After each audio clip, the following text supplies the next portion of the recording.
políticas, atuação profissional e garantia de direitos. Essa é a nossa palestra de abertura. Esse ciclo de palestras está sendo realizado em comemoração aos 76 anos do Centro Acadêmico Luiz Carpenter, nosso CALC. E o ciclo acontecerá nos dias 5, 6, 8 e 9 de setembro, sendo encerrado com uma palestra, uma aula com o professor Luiz Roberto Barroso sobre o caso César e Batiste. Hoje o evento contará com a participação de 3 profissionais que eu chamo à mesa agora. São o professor João Daniel Lima,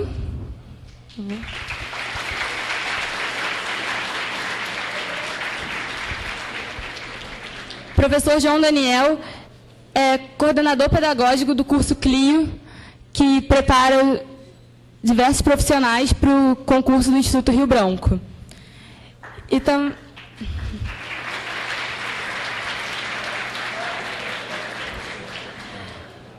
E também contaremos hoje aqui com a palestra do professor titular de Direito Penal da UERJ e subprocurador-geral da República, professor Juarez Tavares.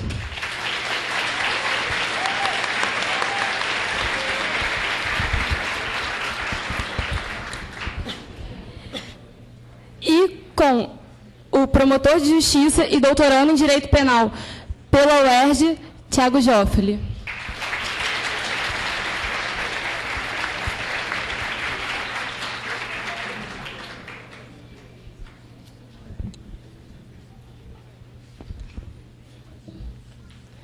Bom, nós daremos início às palestras de hoje com a palestra do professor João Daniel a respeito da carreira diplomática. As perguntas serão realizadas no final, então acho que podemos começar com o professor João Daniel, por favor.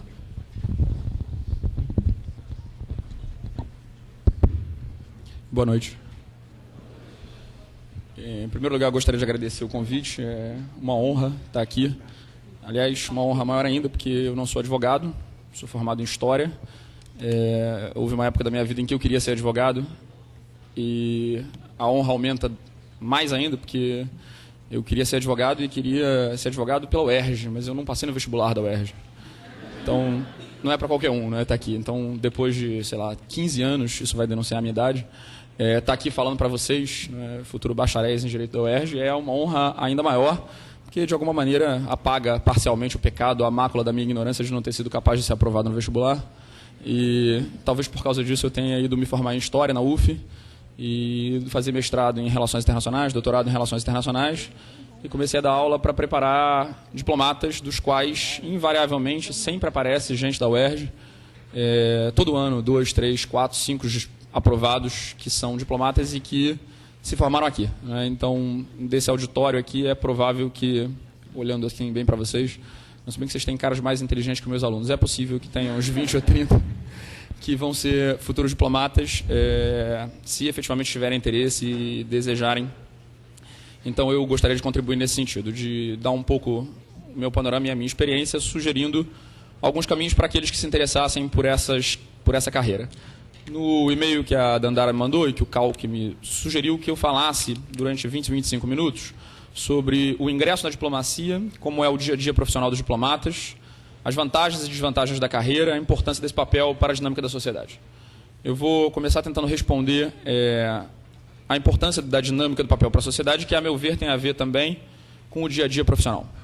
É uma resposta que eu não sei. Não tenho como dizer para vocês qual é o dia a dia da profissão de diplomata, porque ela é imensamente plural. Era possível fazer um seminário como esse só sobre a carreira diplomática e apresentar caminhos possíveis, como o procurador, o juiz, o advogado, o acadêmico.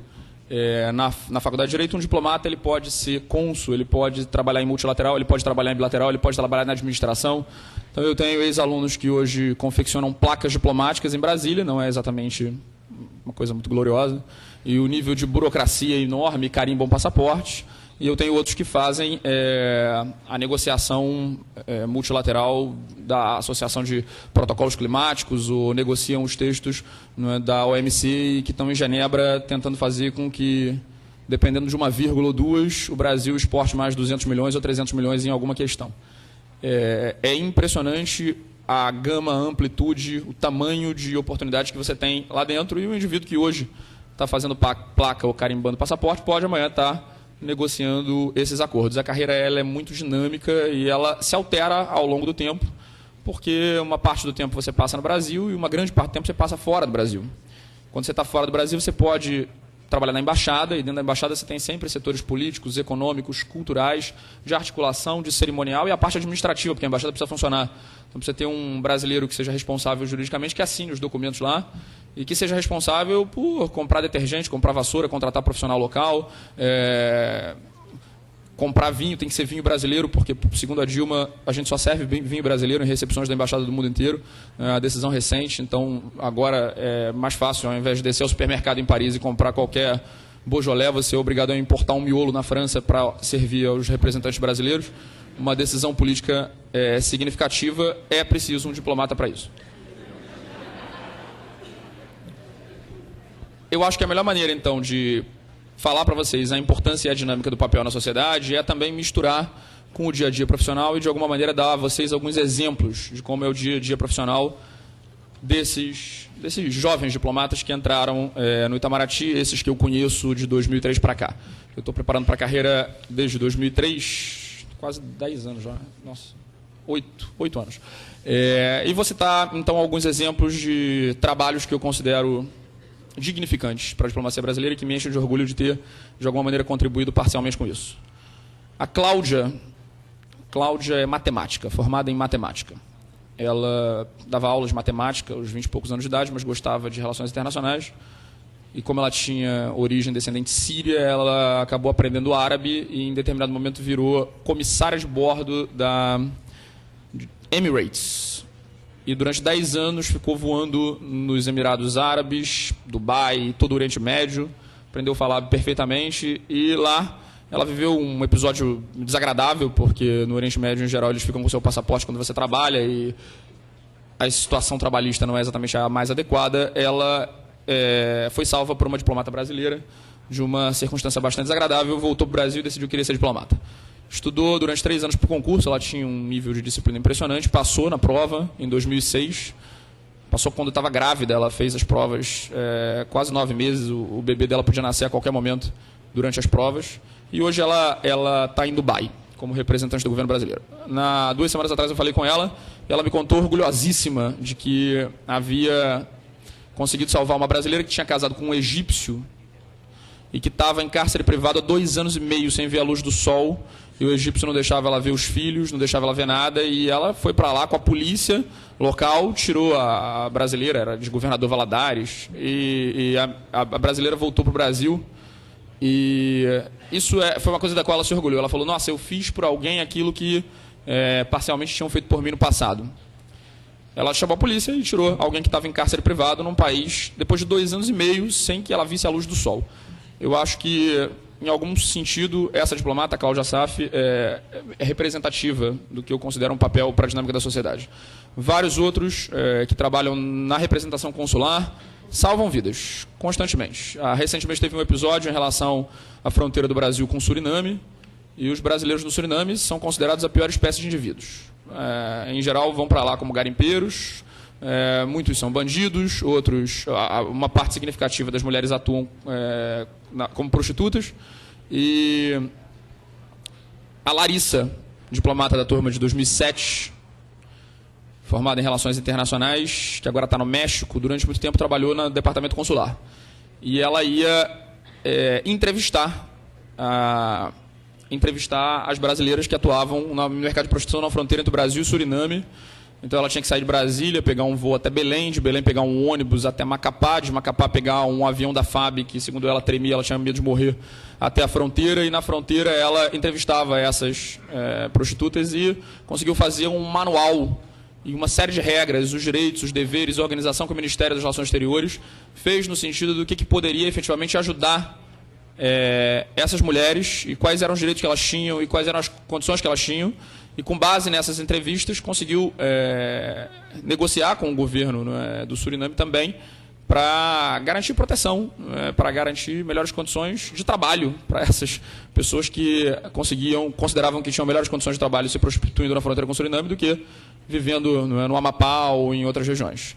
O último trabalho que ela fez antes de ir para o México, ela tinha, na época, sido colega de colégio da Thaís Araújo. Então, ela era amiga de infância da Thaís e tal. Aí, quando ela ligou para a Thaís e falou, você não quer fazer uma campanha para as brasileiras que estão no exterior? Ia ser ótimo, porque ia ter uma imagem enorme e tal. Então, a cartilha, né, do Guia das Brasileiras no Exterior, em relação à questão de preconceito e tal, acabou sendo patrocinada pela Thaís. E aparece a imagem dela. E isso foi distribuído em centros, em vários lugares, no Nordeste brasileiro, no interior de Minas Gerais, onde as mulheres são aliciadas e acabam, de alguma maneira, se tornando escravas sexuais em outras regiões. Esse trabalho ela fez com articulação no meio artístico, no meio diplomático e no meio das prostitutas. Um nível de articulação bastante sofisticado, eu diria. Não é qualquer um que consegue fazer. Eu acho que isso certamente é um papel relevante para a sociedade. Existem outros níveis, né, em termos de relevância para a sociedade. Tem um diplomata que está orgulhosíssimo do trabalho dele, ele viaja para onde o Patriota vai. O Patriota estava em Moscou hoje, estava no leste europeu na semana passada, e antes do Patriota ir, ele vai 2 dias antes, 3 dias antes, para verificar o hotel, para se articular com a polícia, para ver se o lugar é adequado, né, para testar o travesseiro, para aí vai. Ele é uma espécie de batedor, né, da diplomacia brasileira. Ele trabalha no cerimonial. O cerimonial é bastante relevante, porque embora a imagem que a gente tenha do cerimonial seja uma coisa fútil, né, quem vai sentar em cada lugar, às vezes quem vai sentar em cada lugar pode ser a diferença de uma boa negociação ou uma negociação ruim. Existem regras para isso. A pessoa mais importante senta no meio da mesa, e quanto mais para as pontas, menos importantes as pessoas são, o que demonstra que o cerimonial aqui foi bastante eficaz. Não é? As regras, não é, da Dandara segue, não é, com talento. Isso é fundamental, porque o convidado fica do outro lado da mesa, então ele está mais próximo da conversa, do diálogo. Então, se a Dilma está sentada no meio da mesa e do outro lado tem o Obama, né, eles conseguem conversar, e é óbvio que o presidente do Brasil tem que estar do lado do presidente dos Estados Unidos e tem que estar próximo de uma conversa, próximo a ele. Isso é fundamental para que, eventualmente, determinados tratados, determinadas negociações sejam realizados. Esse cuidado precisa existir. Houve uma época em que a diplomacia brasileira era exclusivamente feita por advogados. Já não é mais assim. Você passa qualquer carreira, qualquer indivíduo de qualquer carreira pode ser diplomata, mas a maior parte dos que passam ainda são advogados. Esse ano foram aprovados 26, dos 26, 8 eram advogados, 7 eram formados em relações internacionais. E todo ano é assim, sempre tem muita gente de direito e relações internacionais, mais ou menos 50% dos aprovados são de direito e relações internacionais. Então, acho que há ótimas chances, sem sombra de dúvida, e pode ser considerado uma carreira jurídica. Afinal de contas, não é o que eu estaria fazendo aqui, se não fosse. Não é uma carreira jurídica, eu preciso justificar também minha presença. Um último exemplo interessante em termos intelectuais, em termos de como é importante, eventualmente, talvez para um advogado, é que, no fundo, o trabalho do diplomata, seja ele trabalho consular, trabalho político, trabalho de representação, trabalho econômico, ele é sempre um representante do Brasil. Ele é o Brasil. Você nunca é chamado na mesa pelo seu nome, não é numa negociação multilateral de que você está. Eu cedo a palavra ao Brasil, vai dizer o representante da mesa, seja na OEA, na ONU, na OCDE, cedo a palavra ao representante do Brasil, quem quer que seja. O Brasil tem uma política de nunca deixar a mesa vazia, jamais. Né? E, nesse sentido, foi por isso que houve uma ampliação significativa da carreira diplomática nos últimos anos. De 2006 a 2010, até o ano passado, foram 5 concursos com 100 vagas. 6 concursos com 100 vagas. Esse ano deixou de ser 100 vagas e voltou a ser 26, e é muito provável que o projeto de lei que está em curso no Congresso seja aprovado ainda esse ano, no máximo até o ano que vem. É provável que o concurso do ano que vem, o concurso de 2012, volte a ser 100 vagas. Isso certamente não vai ser 26, vai ser um pouco mais, talvez 60, 50. Mas, durante os últimos 6 anos, entraram mais ou menos 600 novos diplomatas. Eu dei aula para a maior parte deles. Esses novos diplomatas, hoje, representam o Brasil, em qualquer circunstância. É muito comum, por exemplo, em Genebra, você tem, sei lá, 26 diplomatas em Genebra, mas fóruns multilaterais e reuniões que acontecem o tempo inteiro, onde você tem necessidade de mais do que isso. Então, qualquer brasileiro que está lá estagiando e tal, que eles confiam, fica na mesa, não fala nada, não responde nada, mas é o Brasil. Isso gera algumas coisas engraçadas, porque alguns dos meus alunos estão na mesa em desespero, porque não é diplomata, não teve treinamento, não teve participação, só para não deixar de desocupar o lugar do Brasil. Cedo a palavra ao Brasil, qual é a sua opinião? E o menino começa a tremer, né? Não é diplomata. O Brasil está se articulando com sua capital e já voltará com sua opinião. Aí ele sai correndo e vai chamar alguém. é importante, né, fazer presença. Atrás de você, quando você é o Brasil, tem, o que quer que você esteja fazendo, um país que vem ganhando prestígio e respaldo no plano internacional e que vem se valorizando dramaticamente nos últimos anos. E que mesmo quando não se valorizava, afinal de contas nós somos brasileiros, temos orgulho de ser brasileiros, atrás de você está o Joaquim Nabuco, o Barão do Rio Branco, está o Rui Barbosa, está um país de dimensões continentais e está, sobretudo, 200 milhões de brasileiros que, em muitos sentidos, precisam de você, porque a vírgula que você colocar ou a palavra que você fizer pode diminuir o prestígio do Brasil. O último exemplo que eu vou dar é um exemplo, puxando a brasa para a minha sardinha, de historiador. Formado em História, jamais imaginei que eu pudesse fazer consultoria para a Presidência da República. E, recentemente, a Dilma estava no Uruguai. Ela tinha que fazer um discurso sobre o Uruguai, e a Dilma é gaúcha. Quer dizer, ela é mineira, mas viveu a maior parte do tempo no Rio Grande do Sul. E os diplomatas do cerimonial, sabendo que ela tem, né, uma certa vocação para falar, que é discutível, né? Ela em determinados momentos ela tergiversa, isso fez com que o discurso que ela preparasse para o Uruguai tivesse algumas coisas que eles acharam que era problemático. Ela fazia uma referência a uma frase da época em que o Uruguai ficou independente do Brasil. E isso não é exatamente muito diplomático, porque o Uruguai ficou independente do Brasil. Então, fazer uma referência ao momento em que o Uruguai ficou independente do Brasil poderia ser um problema. E a Patrícia, que era a diplomata que estava preparando o discurso, me ligou.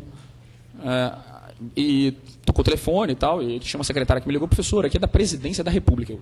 Presidência da República?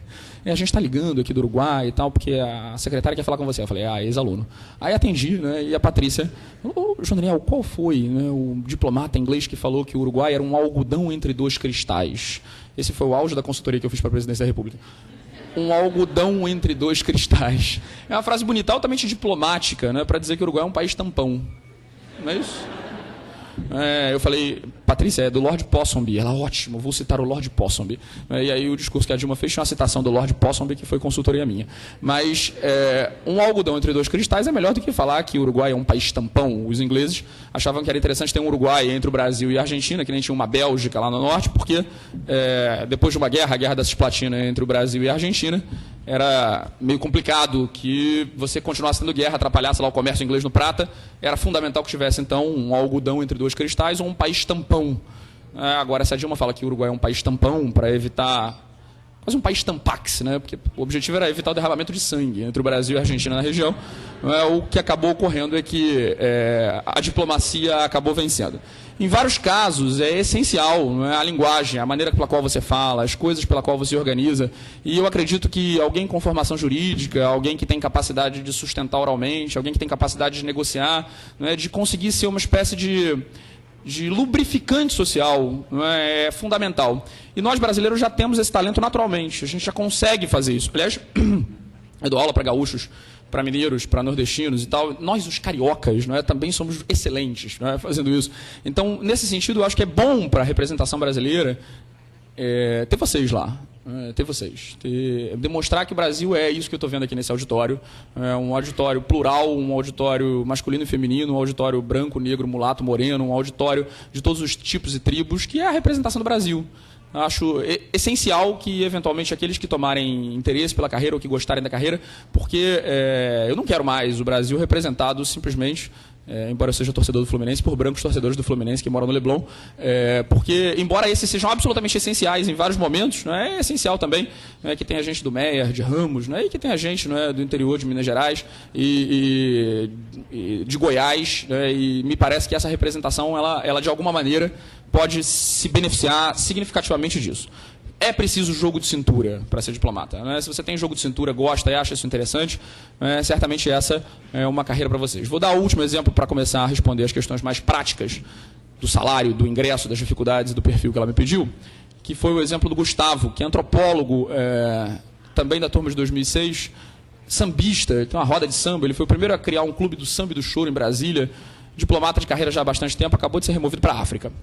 O Gustavo teve uma incumbência difícil em termos de representação do Brasil quando teve um encontro do Grupo do Rio no Copacabana Palace e o Gustavo precisava receber o Evo Morales. O Evo Morales tinha acabado de ser eleito presidente e estava no meio do apagão aéreo. Chegou o voo da Bolívia no Galeão e os controladores de voo, meio em greve, meio irritados, meio nervosos, perderam o avião do Evo Morales. Ninguém sabia onde estava o avião de Evo Morales. Ele me contou isso e pediu para eu não contar para ninguém. Já passou muito tempo. E aí o avião do Evo Morales sumiu, desapareceu no céu, ninguém sabia onde estava, e aí o cônsul do Uruguai no Rio de Janeiro começou a berrar com ele. Onde está meu presidente? Meu presidente, perderam meu presidente. Berrava, né? Irritadíssimo e tal, caiu, será que caiu o avião do presidente e tal? O avião do presidente pousou e ninguém soube que ele pousou. Pousou no Galeão, num terminal de carga distante, e o presidente ficou meio perdido no Galeão, porque vocês já frequentaram o Galeão, imagino, não é exatamente o lugar mais agradável para um boliviano, coitado, ainda mais índio, não é? Se perder.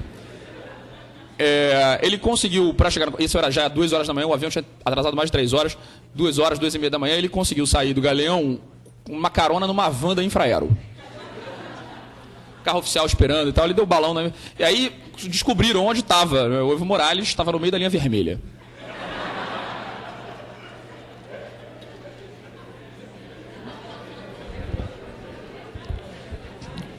Desde a época do Barão do Rio Branco, as nossas relações com a Bolívia têm alguns momentos de tensão. Vocês lembram que o Barão do Rio Branco negociou o Acre, né? Incorporou o Acre com a Bolívia. Recentemente o Evo Morales deu uma declaração dizendo que foi por meia dúzia de alazões. A gente trocou 5 ou 6 cavalos e recebeu o Acre em troca. É uma visão um pouco injusta, mas sem sombra de dúvida o Barão do Rio Branco foi esperto. Teve jogo de cintura malandramente, né? E conseguiu trocar o Acre, um território, por um micro pedaço do Mato Grosso, que era um território despovoado e tal.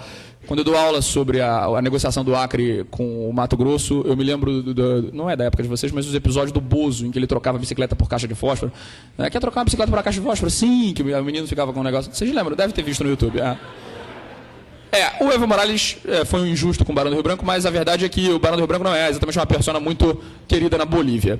E o Gustavo entrou na van da Infraero perdida no meio da linha vermelha e foi pedir desculpas. Presidente, o senhor me desculpe, em nome do Estado brasileiro, uma vergonha, o senhor me desculpe, tal, estamos levando e tal. O Evo Morales olhou para ele, mas que aeroporto grande? Ficou impressionadíssimo com o tamanho do aeroporto. No dia seguinte, levou ele para o Ministério das Relações Exteriores, na Avenida Marechal Floriano, aquele prédio cor-de-rosa que tem do lado do Pedro II, no centro do Rio.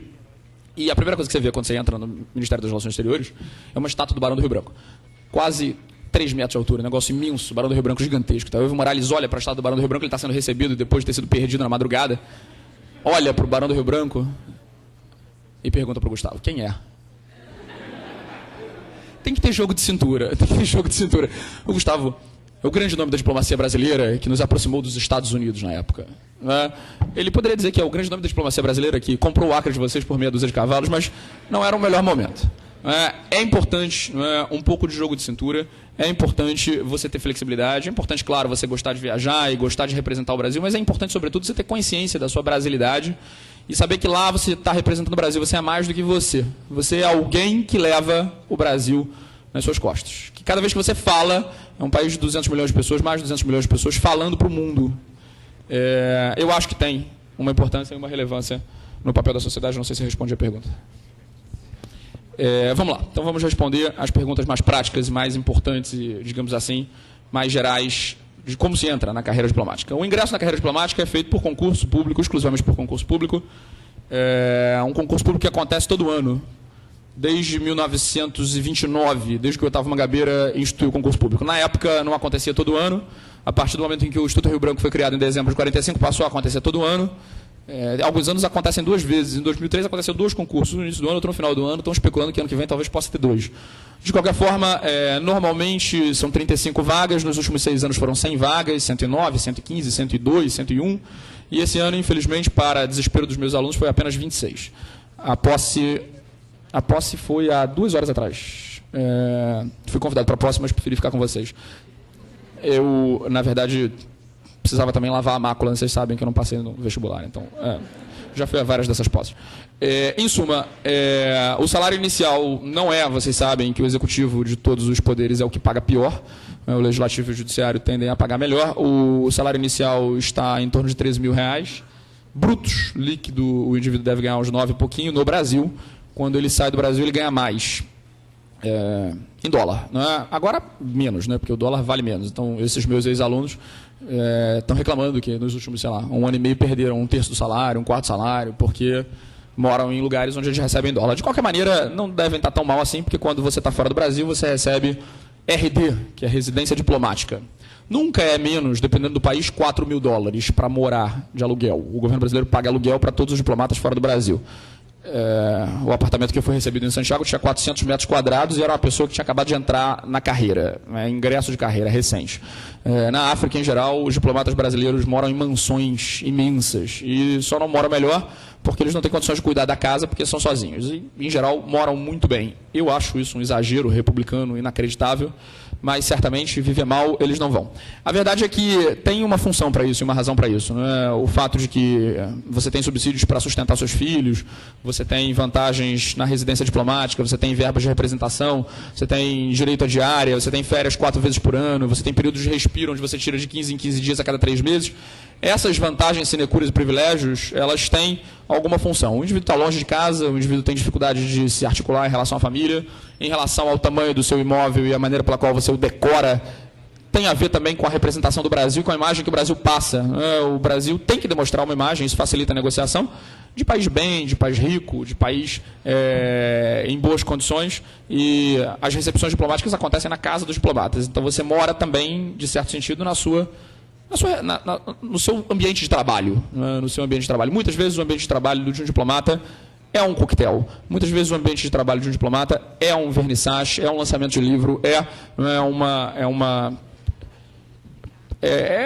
alguma coisa que é social.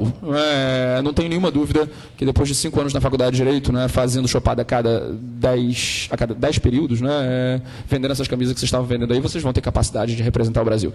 Num coquetel desse, ao invés de vender camisas, eu espero que vocês vendam soja, caminhões, etc. Porque, no fundo, o coquetel diplomático não é muito diferente de uma chopada, não. Eles ficam bêbados igual, o valor da bebida talvez seja um pouco mais alto, e talvez o papo seja um pouquinho mais pernóstico, mais chato, mas para isso também acredito que vocês estejam se treinando. Como é que é a prova no concurso? A prova ela é feita em 4 fases. Você tem a primeira fase, que é o TPS, uma prova objetiva de certo ou errado, onde você marca 65 questões e cada questão certa anula uma questão errada no modelo do CESP e UNB. Isso, em geral, atrapalha muita gente, principalmente os cariocas. Isso explica por que boa parte dos brasilienses, ou gente que fez concurso para Brasília ou do UNB, tem algumas vantagens em termos formais em relação à prova. Relações Internacionais, a UNB, é provavelmente o curso que mais passa diplomata. Depois, empatado, o pessoal do Largo de São Francisco, em São Paulo, na USP e vocês, Direito UERJ. E eu acho que o pessoal de UNB tem vantagem justamente porque está acostumado a fazer essa prova de certo ou errado. E essa prova seleciona apenas 300 pessoas. Desses 300 vão fazer uma prova de redação, onde basta tirar a nota mínima de 6. É uma redação absolutamente sui generis, não basta saber escrever, você precisa conhecer a primeira acepção do dicionário de determinadas palavras, você precisa escrever numa linguagem que eles valorizem, um nível, eu considero que é a prova mais difícil do concurso.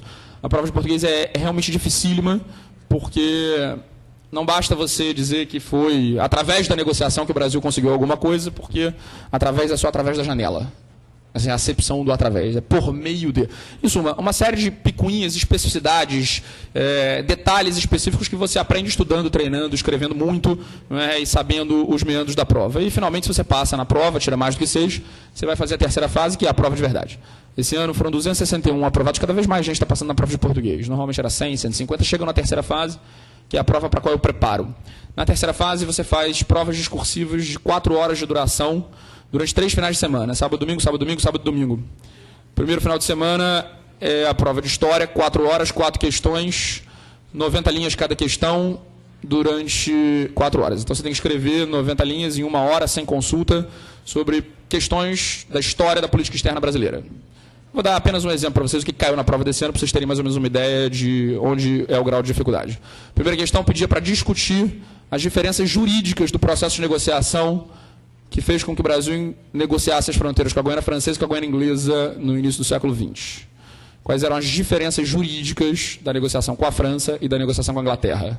A segunda questão pedia as consequências diplomáticas da Comissão Mista Brasil-Estados Unidos, que foi negociada no governo Vargas em 52. A última questão pedia para falar das relações entre o Brasil e a Argentina no governo Castelo Branco. A prova de geografia no dia seguinte também, mesma coisa, 4 horas. Na semana seguinte, direito e economia. Na outra semana, inglês, política internacional. No último fim de semana, você ainda fica mais tarde, tanto no sábado quanto no domingo, para fazer provas classificatórias de francês e espanhol. Elas não são eliminatórias, mas como só passam 26, elas acabam tendo um caráter eliminatório. Eu reputo que é o concurso público mais difícil do país.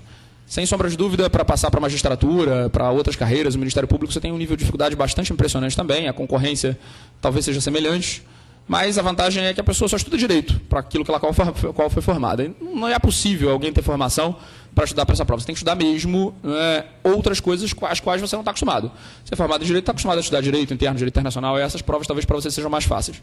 Mas tem que estudar história, geografia, política internacional, inglês, francês, português, espanhol, geografia e por aí vai. Então, para quem gosta de estudar, para quem tem uma certa vocação de disciplina, ou quem consegue, pelo menos, suspender a indisciplina por 1 ano, 1 ano e meio, 2 anos, 3 anos, até passar na prova. Tem gente que demora 2 anos, tem gente que passa de primeira. Esse ano várias pessoas passaram de primeira. Tem gente que demora 4, 5 anos. Eu tenho um amigo que tentou 9 vezes e passou na 9ª. É um sonho. Não é o salário, certamente. Ele poderia ter feito outras coisas, mas é um sonho. O pai dele era diplomata, o avô dele era diplomata, ele queria ser diplomata de todas as formas. Então acabou se dedicando a isso. Em termos de desafio, é absolutamente formidável. Estudar para a prova é muito legal, é muito divertido, as pessoas se divertem aprendendo coisas que elas não teriam a oportunidade de aprender. E eu me lembro que na época em que eu fiz Direito, eu cheguei a fazer 7 períodos de Direito e larguei para fazer História, eu ficava um pouco frustrado porque eu queria voltar a estudar História, e acabei voltando a estudar História. Então, é possível que tenham aquelas pessoas que efetivamente tenham entrado para a faculdade de Direito porque gostavam de História, ou porque gostavam de Geografia, ou porque gostavam de Português.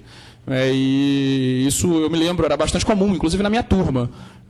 Muitos deles acabaram se apaixonando pelo direito. Eu acho que isso tem a ver com um pouco o nosso ensino médio, que infelizmente não obriga as crianças do ensino médio, do ensino fundamental, a ir à Constituição.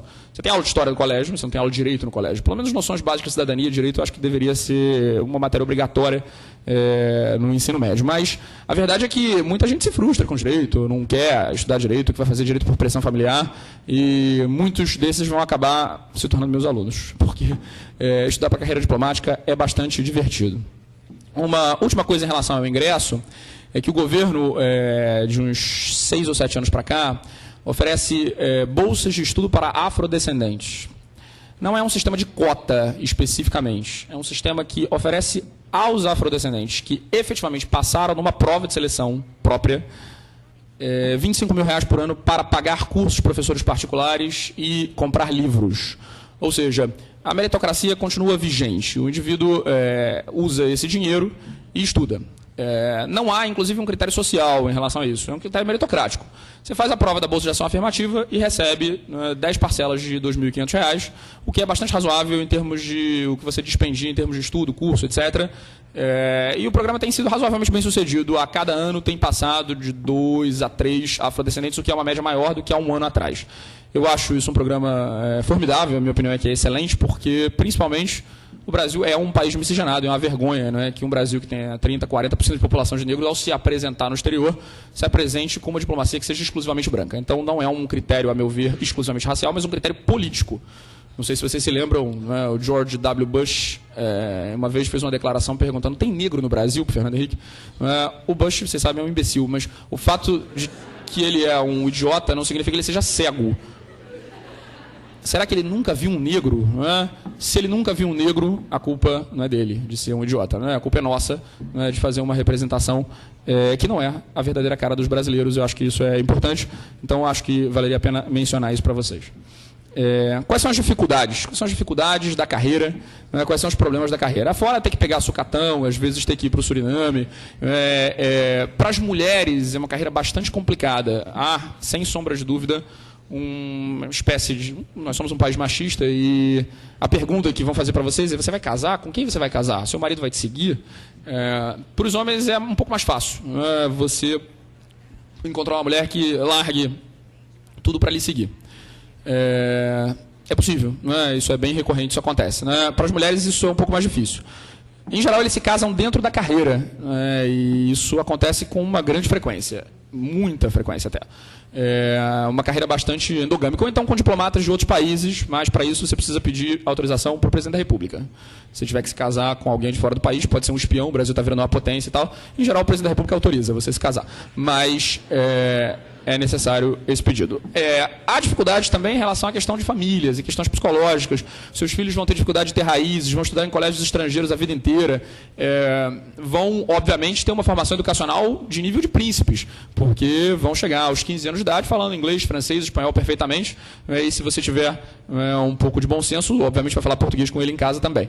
Mas alguns não têm bom senso. Eu conheci várias crianças brasileiras que não falam português, agora querem ser meus alunos e querem passar no concurso. Meu pai é diplomata, meu pai é diplomata, meu avô é diplomata. Você é brasileiro? Eu sou brasileiro, me mostra o passaporte. É brasileiro, mas não fala português.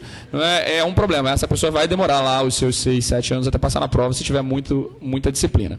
Então, há dificuldades do nível pessoal, há dificuldades significativas no nível profissional, e há o fato de que você vai passar longe do seu país, longe da sua família, sem guaraná, sem feijão preto, sem feijoada. Isso é realmente difícil, é muito difícil quando você está fora, e eles reclamam muito, mas muitos conseguem breaks, voltam para o Brasil, trabalham em Brasília, o que é outra tragédia, e muitas vezes pedem licença. Roberto Campos passou boa parte da carreira diplomática dele trabalhando no Ministério da Fazenda. Você tem vários diplomatas que pedem licença e vão trabalhar na Baer. Tem um diplomata que trabalhava na fomento a investimentos estrangeiros no Brasil e que acabou de receber uma oferta para ser um ombudsman do Google.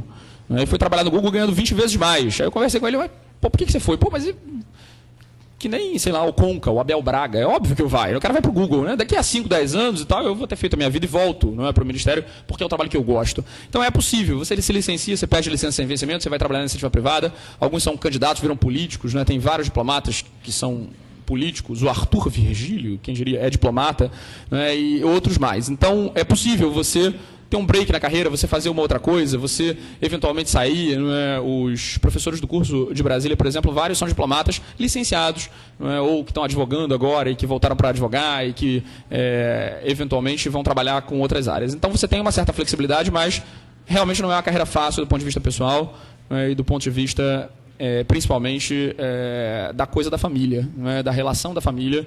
Para as mulheres eu acho que isso é bem mais difícil. Por último, uma pergunta subjetiva, porque meu tempo provavelmente já esgotou há muito tempo. A questão do perfil. Há um perfil do diplomata? Eu dei alguns exemplos para vocês de diplomatas que são matemáticos, médicos, engenheiro de alimentos. Ano passado a gente passou um músico, dentista, de várias áreas, né? As mais diversas áreas. Disciplina, estudo, ele passa. Qualquer nível superior. Design, artista, vários artistas plásticos, gente de administração. A maior parte, metade, eu diria, ainda é direito e relações internacionais. Mas passam historiadores formados em letra, passa gente de todas as áreas. Eu não acho que tenha perfil. Tanto quanto o brasileiro não tem que ter perfil, acho que a diplomacia não tem que ter perfil. É claro que o que eu acho não faz muita diferença. Eu acho que esse perfil está morrendo, ele está desaparecendo, e eu acho que isso é bom. Cada vez mais entram pessoas das mais diversas procedências, oriundos dos mais diversos campos. Até uns 2 ou 3 anos atrás eu achava que bastava ter disciplina de estudo e ser muito nerd para estudar para aquele que é o concurso público mais difícil do país e passar na prova. Eu não acho mais isso. Não acho mais isso porque várias vezes eu aposto em determinadas pessoas e esse cara não vai passar nunca. E o cara vai e passa. E eu quebro a cara.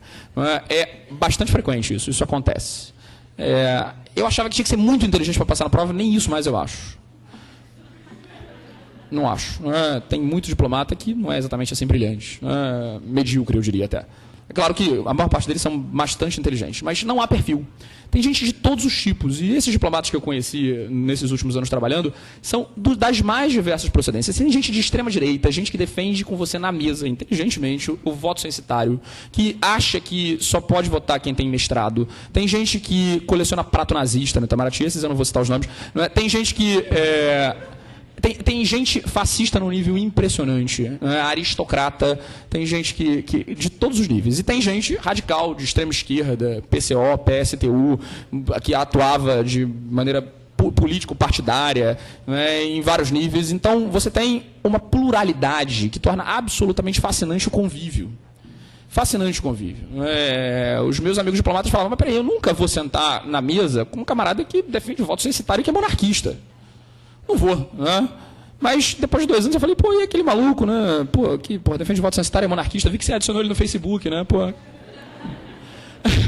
Ele joga tênis bem. Você começa a relativizar e tal, o cara é inteligente, joga tênis bem e tal. E eu acho que o Itamaraty te ensina um pouco esse exercício da tolerância.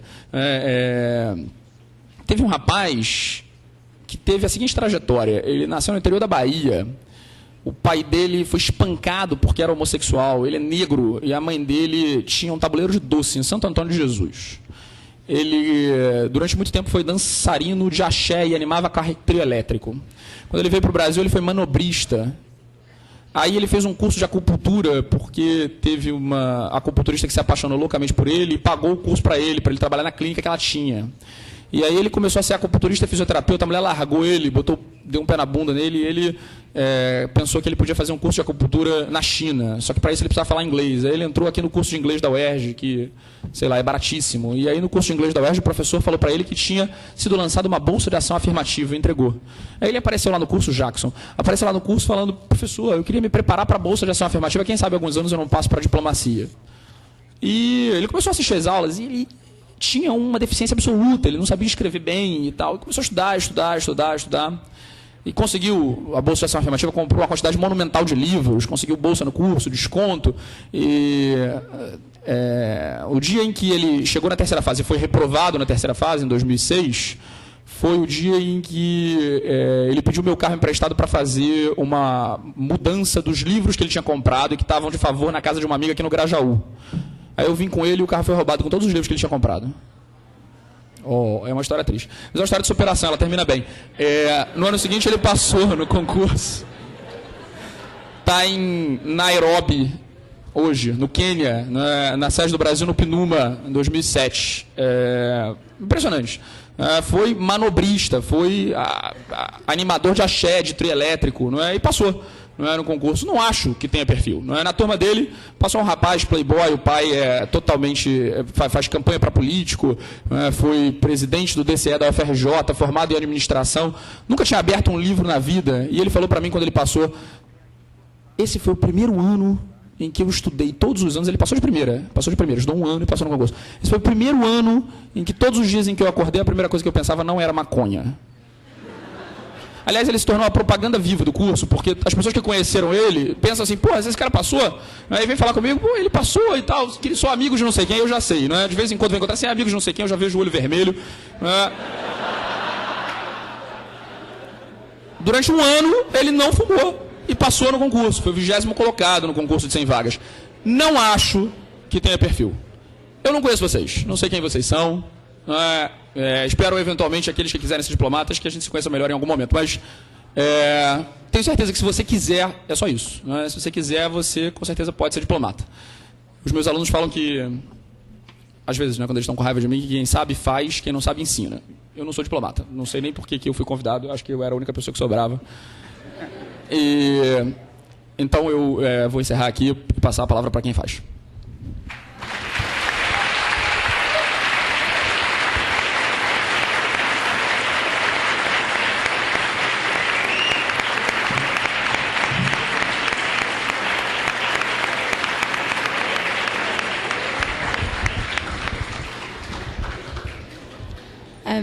Muito obrigada, João Daniel. Ficou claro aqui porque você foi convidado. A palestra é muito boa. E agora a gente vai dar prosseguimento ao nosso ciclo de palestras com o professor Juarez Tavares, que, além de professor titular de Direito Penal da UERJ, é subprocurador-geral da República e vai falar um pouco para a gente.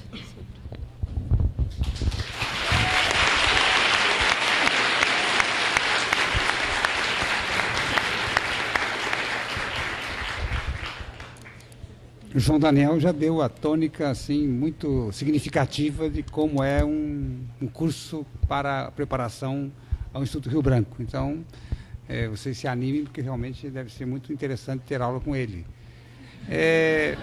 Só para complementar uma coisa nesse sentido, aqui há uma aluna, quer dizer, uma ex-aluna da UERJ, que hoje é diplomata, e é a primeira, quer dizer, como há de tudo na diplomacia, essa é a primeira gótica que está dentro da diplomacia brasileira. Eu não sei como é que ela vai assim, suportar aquele ambiente do Itamaraty, ela gótica, completamente gótica, então, problema. Até há uma passagem dela por essa universidade muito significativa, só para mostrar como é que é a diversidade. ela era minha aluna aqui, eu a convidei, juntamente com a Eliana, que hoje é mestranda, para ir a um congresso de psicanálise e direito em Curitiba. E aí havia um auditório grande, assim como esse aqui, o pessoal de Curitiba muito conservador e tal, né? E quando ela entrou no auditório, o auditório estava falando e tal, mas quando ela entrou no auditório, o auditório parou, completamente parou. Porque ela entrou com uma coleira de prego, assim, desse tamanho, né? Totalmente de preto, e com uma bota com os pregos assim, né? Aí ela entrou, parou o auditório. Essa mulher está no Itamaraty. E ela passou muito bem no concurso, porque ela é muito inteligente. Foi minha monitora de penal e você dava muito bem comigo. Bem, mas eu queria agradecer ao CALC pela oportunidade de estar aqui falando sobre o Ministério Público Federal e a Dandara, né, que está presidindo essa mesa, o Thiago Joffre, meu colega do Ministério Público também. E vamos então falar sobre o Ministério Público Federal ou o Ministério Público em geral. O Ministério Público tem uma participação muito ativa hoje como provedor de justiça a partir da Constituição de 1988. Nos artigos 128 e 129 da Constituição, há regras específicas sobre como o Ministério Público se organiza, e principalmente o Ministério Público Federal. Mas, principalmente no artigo 129 da Constituição, se traçam os princípios fundamentais do Ministério Público, ou seja, o elenco de atribuições do Ministério Público. Para que serve, afinal de contas, o Ministério Público? É uma instituição importante no Estado, em geral, porque é uma instituição que está vinculada diretamente ao poder repressivo do Estado.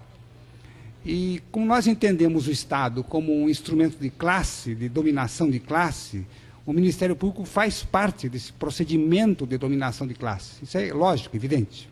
Sem polícia, sem Ministério Público, sem justiça, o Estado não se mantém como instrumento de dominação de classe. Isso é elementar.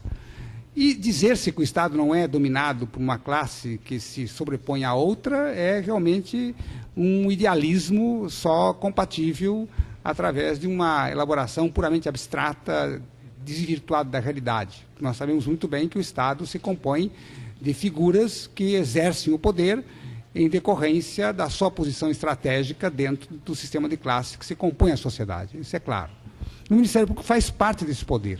E, portanto, dizer-se que o Ministério Público atua em defesa, por exemplo, dos direitos humanos, demonstra uma certa antinomia. Quer dizer, como será que o Ministério Público pode atuar na defesa de direitos humanos, quando, na verdade, ele é um instrumento da repressão estatal? Isso é um grande problema dentro do Ministério Público. Mas daqui a pouco nós vamos chegar lá. Vamos, primeiramente, traçar um panorama de o que faz, afinal de contas, um promotor, o que faz, que vai falar o Tiago, mas o que faz um procurador da República, em cujo âmbito eu me encontro. O que faz um procurador da República? Eu me lembro uma vez que eu estava conversando entre meus parentes, houve um jantar de Natal, e ali, nesse jantar de Natal, até recordo muito bem, porque nesse jantar de Natal estava uma figura lendária, ou legendária, da política brasileira, que era aquele famoso guerrilheiro que lutou na Espanha, lutou na Guerra Civil Espanhola, fez parte da resistência francesa e foi talvez o primeiro brasileiro que recebeu dupla nacionalidade sendo estrangeiro. Nacionalidade francesa, concedida pela Assembleia Nacional Francesa, e a nacionalidade espanhola concedida pelo Parlamento Espanhol, né, que foi Apolônio de Carvalho. Ele lutou, vejam bem, na Guerra Civil Espanhola e lutou na resistência francesa contra a ocupação nazista. E existe uma passagem desse Apolônio, nesse jantar eu tive essa passagem, que é muito interessante para a Maísa Sampaio, que gosta dessas atividades políticas mais, assim, intensas. Tem uma passagem muito interessante. Ele foi preso no golpe de 64 e estava sendo interrogado por um capitão. E aí, não, primeiramente por um tenente. E ele disse o seguinte para o tenente: olha, tenente, não vou responder nada. Não tenho nada que responder, não vou responder nada. Aí veio um capitão e disse assim: não vai responder? Vai. Eu sou um homem da guerra. E como homem da guerra, ele vai me responder. Quando o capitão disse na frente dele que ele era um homem da guerra, ele disse assim: capitão, vamos conversar uma coisa. Em que guerra o senhor participou? De qual guerra o senhor participou? De qual guerra? O capitão não tinha participado de guerra nenhuma, evidentemente. Ele disse, porque eu participei da Guerra Civil Espanhola e participei da Resistência Francesa. E fui preso pela Gestapo. E torturado pela Gestapo. E não falei nada. E acha o senhor que eu vou delatar alguém diante de um babaca como o senhor? Então, aí acabou a coisa. Veio o coronel e disse assim, olha, esse aqui deixa de lado, porque esse homem é especial, realmente o homem é terrível. Tanto que depois ele saiu do Brasil, trocado por um dos embaixadores sequestrados, e recebeu as honrarias na França, etc. e tal. Bom, nesse jantar estava Apolônio de Carvalho, e nesse jantar mesmo, havia pessoas ingênuas em relação ao Ministério Público, e me perguntaram o seguinte, mas um procurador da República, para ingressar no Ministério Público, ele precisa saber falar. Porque é essencial, por exemplo, que alguém saiba, que tenha uma capacidade retórica de defender as suas posições num júri, perante um tribunal. É indispensável essa oralidade na execução dos atos do Ministério Público, ou o Ministério Público se reduz a elementos escritos e tal. O grande problema, realmente, da justiça em geral é essa diferenciação entre justiça escrita e justiça oral. O Brasil, gradativamente, vai apelando para uma justiça cada vez mais oral, mas como aqui no Brasil tudo se deturpa ou tudo é exagerado, então chega um momento tal que a própria justiça oral se reduz a um instrumental escrito. Na Argentina criaram-se os tribunais orais, onde é proibido, mas proibido mesmo, haver manifestação escrita. Tudo é debatido oralmente, na hora, e com decisão também oral na hora e reduzida a termo. Aqui no Brasil se pensava isso no juizado especial, mas quase sempre há muita matéria escrita nesse juizado especial. Recentemente se pretendeu também acabar com os escritos, mas transformar os escritos em procedimentos de computador. Jogou-se o papel fora e elegeu-se o HD como instrumento fundamental da justiça brasileira. Se criaram os processos eletrônicos. Para mim, uma desgraça. Eu que sofro da vista, para ver aquele processo eletrônico, examinar, por exemplo, a laudos técnicos, verificar se tem, por exemplo, se a cédula de dólar que está falsificada constitui uma falsificação grosseira ou não, é difícil. Através do computador é quase que impossível. Eu teria aqui na mão, assim, a cédula de dólar, olhava assim, isso aqui, realmente, agora, no computador, para mim, é uma coisa horrorosa. Eu já estou quase ficando muito mal da vista por causa desse negócio do processo eletrônico brasileiro. E, claro, quem não enxerga bem não poderá acessar a justiça. E criou-se um obstáculo muito grande, o acesso à justiça, por conta desse procedimento eletrônico. Porque não é qualquer um que tem a habilidade de ingressar em um tribunal e acessar o processo eletrônico correspondente. É preciso ter uma assinatura digital, é preciso cadastrar-se. Então, qualquer do povo não pode chegar lá, abrir a página do STJ, quero ver as decisões em relação ao processo X. Isso é um problema, tem que se cadastrar para isso. Vejam que o chamado acesso à justiça, pelo qual muito se luta, no Brasil se dificultou muitíssimo com a chamada informatização. Mas aí se perguntava, nesse jantar, se era preciso falar, se o procurador público precisava falar. Bom, eu participei de muitos júris, como defensor público, como procurador da República apenas de um. Então vejam que o Tiago não, como promotor de justiça, participa de vários júris, mas o Ministério Federal tem poucos júris. Por que tem poucos júris no Ministério Público Federal? Porque os crimes contra a vida, que são os crimes que instituem a competência do Tribunal do Júri, no âmbito federal, são raríssimos. Somente, por exemplo, um delegado de Polícia Federal que tenha matado o seu colega dentro da repartição, ou um crime de homicídio praticado a bordo de uma aeronave ou de um navio. Eu tive um caso de um crime de homicídio praticado a bordo de um navio chinês na costa brasileira. Um navio havia vindo de Macau, na China, para trazer mercadoria para o Brasil, e demorou tanto tempo no mar, que houve uma avaria do navio e tal, que quando chegou o navio nas costas brasileiras, houve uma rebelião a bordo do navio, porque os chineses que estavam a bordo não aguentavam mais o tempo de espera dentro do navio. Houve uma rebelião e 2 pessoas com facas e tal esfaquearam várias outras. Então, aí suscitou a competência federal, houve um júri em relação a esse tipo de comportamento. Foi um homicídio qualificado, além do mais, porque houve uma prática do homicídio mediante tortura e, além do mais, homicídio praticado a bordo de um navio em águas territoriais brasileiras. Isso institui a competência federal. Mas, fora disso, não. Fora disso, a atuação do Ministério Público Federal é uma atuação perante os juízes federais ou perante os tribunais federais. Não há necessidade específica de que alguém, evidentemente, usufrua de uma capacidade retórica fantástica para poder fundamentar as suas alegações. Portanto, praticamente, o que é importante é o escrito. Agora, um outro aspecto interessante, afinal de contas, pergunta-se o que é que faz um procurador da República. Essa expressão, procurador da República, ela existe em outros países também. Por exemplo, na França, o procurador da República é o membro nato do Ministério Público em geral. Não se fala em promotor, fala em procurador da República. O procurador da República na França é o promotor de justiça, como é aqui no Brasil, como é o Tiago, por exemplo. Então, qualquer um sabe o que é o procurador da República. Mesma coisa acontece na Itália. O procurador da República na Itália é membro do Ministério Público. Lá não existe Ministério Federal ou Estadual, é um só o Ministério Público.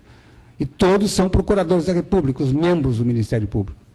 Agora, aqui no Brasil, como essa palavra procurador da República induz uma complexidade, uma perplexidade com relação ao seu significado, afinal de contas, o que é procurador da República? Que conotação tem essa expressão procurador da República?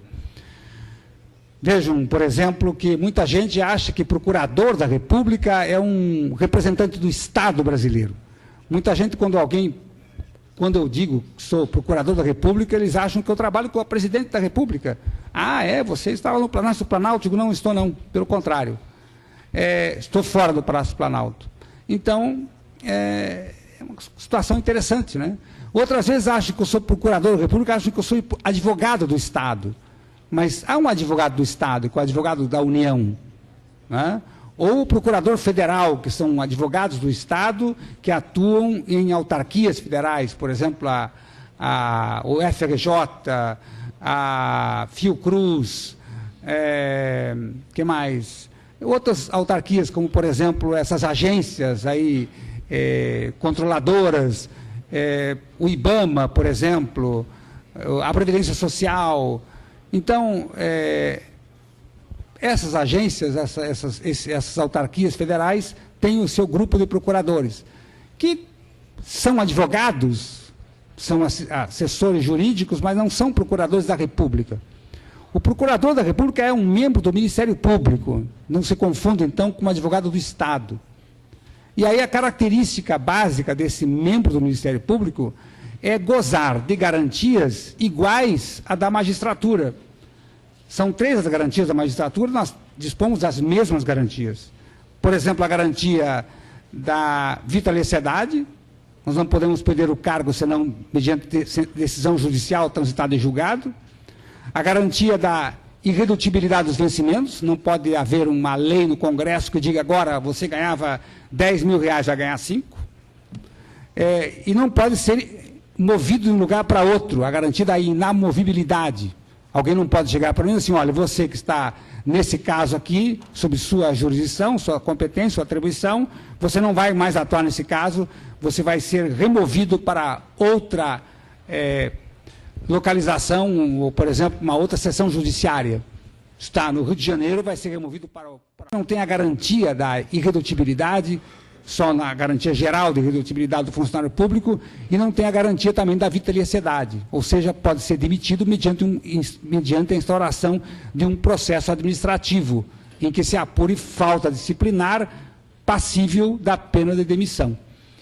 Há, portanto, para o Ministério Público uma série de garantias que os outros órgãos do Estado não têm, a não ser a magistratura. A magistratura tem a mesma garantia do Ministério Público. Mas por que houve essa garantia para o Ministério Público? Se entendeu que o Ministério Público é, na verdade, um órgão do Estado que está no mesmo nível da magistratura. E, inclusive, eu, como membro do Ministério Público Federal, eu sento ao lado, no STJ, por exemplo, onde eu estou, eu sento à direita, ao lado do presidente da turma. E o meu colega procurador, que atua, por exemplo, no plenário, senta ao lado do presidente do Superior Tribunal de Justiça, ao lado, bem ao lado, imediatamente ao lado, no mesmo patamar. Vejam, então, que o Ministério Público Federal, ele ocupa uma posição igualitária com a magistratura. Até na França se diz que o Ministério Público também está, junto com a magistratura, tem o mesmo nível da magistratura, diferentemente, portanto, do advogado do Estado. O Ministério Público, por outro lado, ele é Ministério Público por causa dessa independência funcional. E é Ministério Público porque detém em suas mãos o poder de acusar.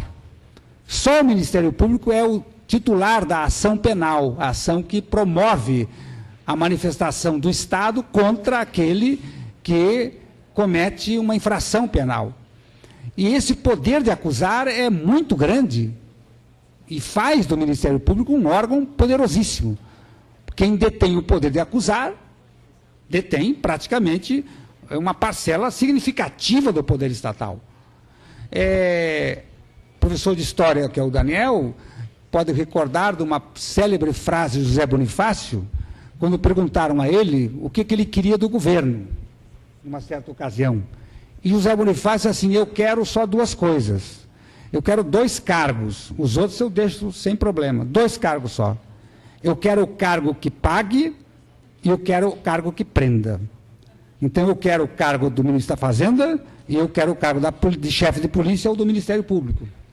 Claro, porque quem tem o poder de acusar está no mesmo patamar de influência daquele que detém o poder de pagar. Quem tem o dinheiro domina o Estado. Vejam que a figura mais importante do Estado é o ministro da Fazenda. Evidente que é, além do presidente da República. Chega um momento no Brasil em que era mais importante que o próprio presidente da República. Na política econômica aqui da ditadura, os detentores do Ministério da Fazenda e do Planejamento eram mais importantes que o presidente da República, porque eles que ditavam a política econômica de conformidade com as regras da política econômica internacional dominada pelos Estados Unidos. E, claro, eram eles que dominavam o país de maneira, assim, burocratizada. E o Ministério Público faz parte desse esquema de dominação. Vamos falar mais ainda do Ministério Público. O Ministério Público tem, então, o primeiro poder que ele tem, é o poder de acusar as pessoas que cometam infrações penais. O segundo poder que dispõe o Ministério Público, segundo a Constituição, é de defender os cidadãos diante de condutas do poder público que restringem os direitos fundamentais. Nesse aspecto, o Ministério Público é contraditório, porque nesse aspecto o Ministério Público tem que atuar de uma maneira tal que possa se antepor ao poder público em face das atuações do poder público contra os cidadãos, e, por outro lado, como ele detém a titularidade da ação penal, ele, ao mesmo tempo, também está de olho no cidadão para ver se ele não pode acusar o cidadão de haver cometido uma infração penal. Então, essa contradição do exercício do cargo se manifesta no âmbito do exercício funcional do Ministério Público.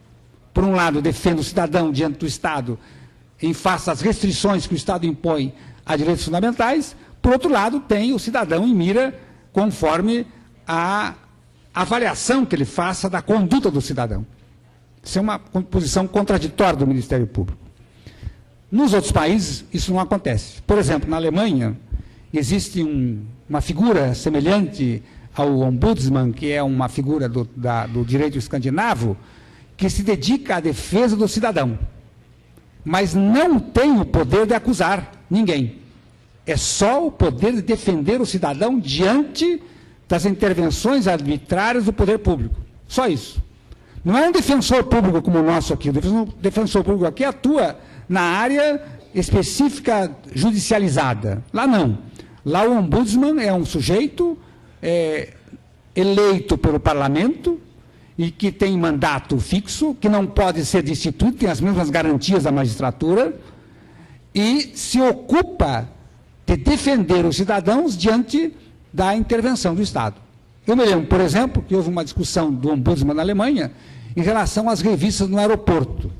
No aeroporto de Frankfurt, alguém chegava na revista antes de embarcar e o funcionário ali diz assim: você tem computador? Tem. Então abre o computador, ligue o computador. Por que o funcionário queria ligar o computador? Claro, a intenção era verificar se o computador era de mentira ou era de verdade. Se o computador ligasse, o computador era de verdade. Mas se não fosse de verdade, podia ali ser uma camuflagem para conter um explosivo ou qualquer coisa. Então mandava ligar. Mas um cidadão ficou indignado com isso, porque achou que era uma interferência indevida no seu banco de dados. E aí acionou o Ombudsman. O Ombudsman notificou o poder público da Polícia Federal da Alemanha, que é chamada Polícia de Fronteira, e disse: olha, vocês não podem fazer isso, porque isso realmente é uma violação da intimidade indevida, e só por ordem judicial e não por uma simples manipulação de um funcionário do aeroporto. Coisa que o Ministério Público não faz. Quer dizer, o Ministério Público não se dedica, deveria fazer, mas não se dedica a esse tipo de atividades. Quem toma as rédeas dessa atividade é justamente o Ombudsman. Um outro exemplo interessante que aconteceu, por exemplo, na Alemanha, em relação ao Ombudsman.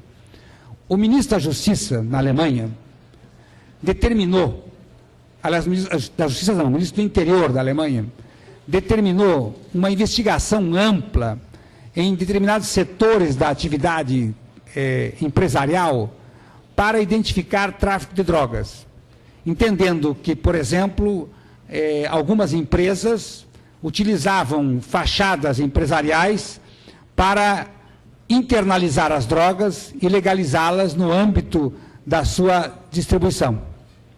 E nesse momento que aconteceu isso na Alemanha, o Ministério do Interior, então, se encarregou de proceder a uma grande investigação. Essa investigação era sigilosa, completamente sigilosa. Depois de um certo momento, esse sigilo ainda se manteve, mas foi cobrado pelo parlamento. Então, o ministro do Interior foi ao parlamento, chegou diante do parlamento alemão e foi questionado, afinal de contas, sobre sua atividade, o que fazia esse ministro do Interior. E ele disse assim: não, a nossa atividade é muito importante, porque nós estamos investigando uma quadrilha muito grande de tráfico de drogas, e aí revelou os nomes de várias pessoas que estavam sendo investigadas sigilosamente, e colocando não só, vejam bem, não havia nem procedimento judicial, era mera investigação, colocando essas pessoas numa situação desconfortável perante a população em geral. O Ombudsman foi lá e disse assim: não, você cometeu um delito, que é violação do sigilo funcional, e além do mais, o que é um absurdo, expôs o nome de pessoas sem que houvesse a menor manifestação judicial indicando o procedimento criminal contra elas. Resultado, o ministro do Interior da Alemanha pediu demissão do cargo. Porque se não pedisse demissão, o Ombudsman o ameaçou. Ou você pede demissão, ou haverá um juízo político no parlamento para a sua demissão. Ele pediu demissão. Eu nunca vi no Brasil isso. Nenhum ministro que seja acusado dessa ordem de pedir demissão, isso não existe, vai dizer assim: não, eu estou atrás dos delinquentes, como é que eu vou pedir demissão? De jeito nenhum. Não ia pedir, mas o Ombudsman exigiu que pedisse. Porque existe essa figura de defesa do cidadão diante da intervenção do Estado. Aqui não, aqui o Ministério Público é que incorpora essa figura, é a defesa dos direitos individuais fundamentais. Também o Ministério Público tem como suas atribuições a defesa de interesses difusos. Por exemplo, o interesse dos consumidores.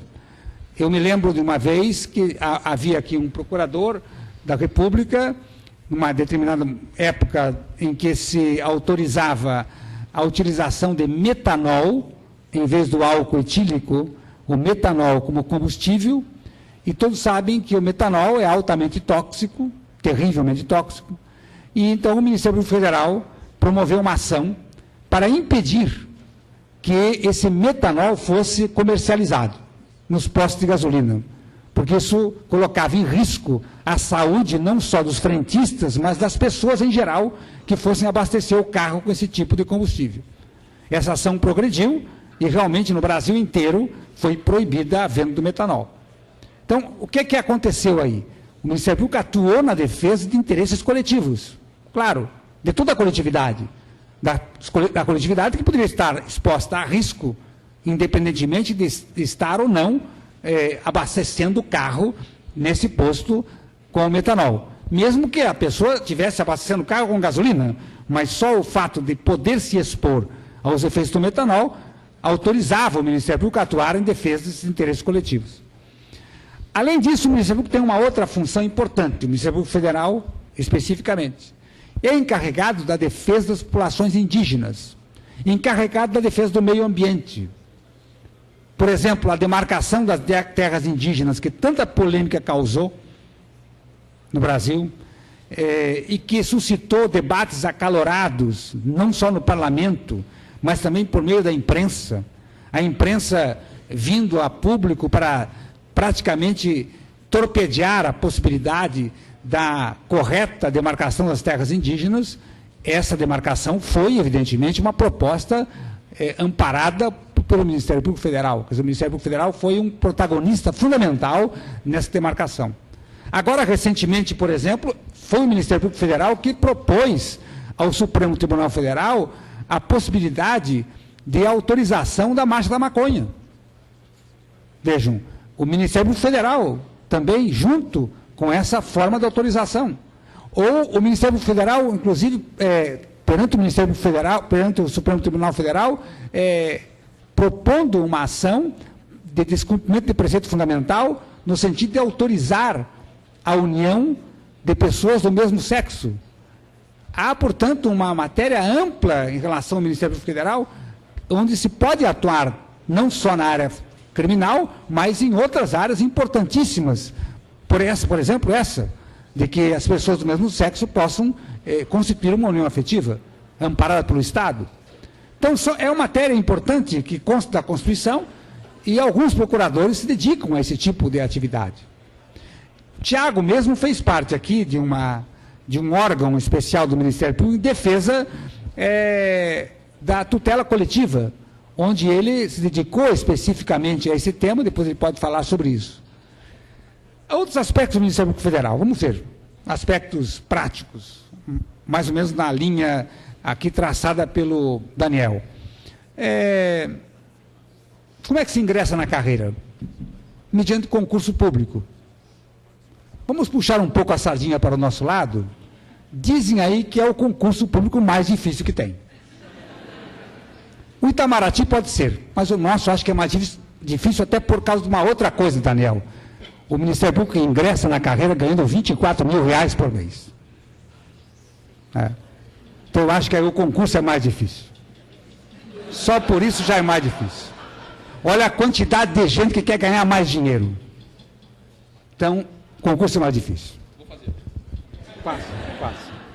Por outro lado, o concurso hoje diz que é mais difícil que o concurso da magistratura, porque além de ganhar a mesma coisa que a magistratura, tem muitas outras facilidades que a magistratura não tem. O promotor ou o procurador é mais livre, não precisa ficar ali o dia inteiro sediado na procuradoria esperando o advogado para despachar. Ele promove o que deve promover e despacha o seu expediente, não precisa ficar esperando ninguém. O juiz não, o juiz tem que ficar o dia inteiro no fórum, que pode ser que venha um advogado pleitear alguma coisa. Juiz civil poderá pleitear uma medida cautelar ou tutela antecipada, com um pedido liminar ele tem que dar, ou um mandado de segurança. O juiz criminal tem que estar pronto para atender os habeas corpus. O Ministério Público não precisa ficar ali o dia inteiro no fórum. Quer dizer, eu comparo assim, o juiz é um dentista. O dentista não pode ficar longe da cadeira de dentista. Tem que ficar ali, naquele consultório. Mas, por exemplo, um psiquiatra não precisa ficar no consultório. Pode passear por aí, olhar, por exemplo, as figuras que perambulam pelo campo da UERJ, antes dos suicídios, né? Fazer uma análise, inclusive, dos suicídios que acontecem na UERJ. A UERJ é famosa até na Alemanha pelos suicídios. Tem um alemão que diz assim, eu tenho um problema aqui na Alemanha. É que nós temos uma universidade, aqui em Bochum, no norte da Alemanha, tem a mesma estrutura orgânica da UERJ, a mesma estrutura. E nós temos aqui muitos suicídios. Diz assim, nós também. Aí diz assim, mas quem é que copiou quem? Digo, nós copiamos lá, porque a universidade lá é mais antiga. O prédio é igual, é impressionante, igual.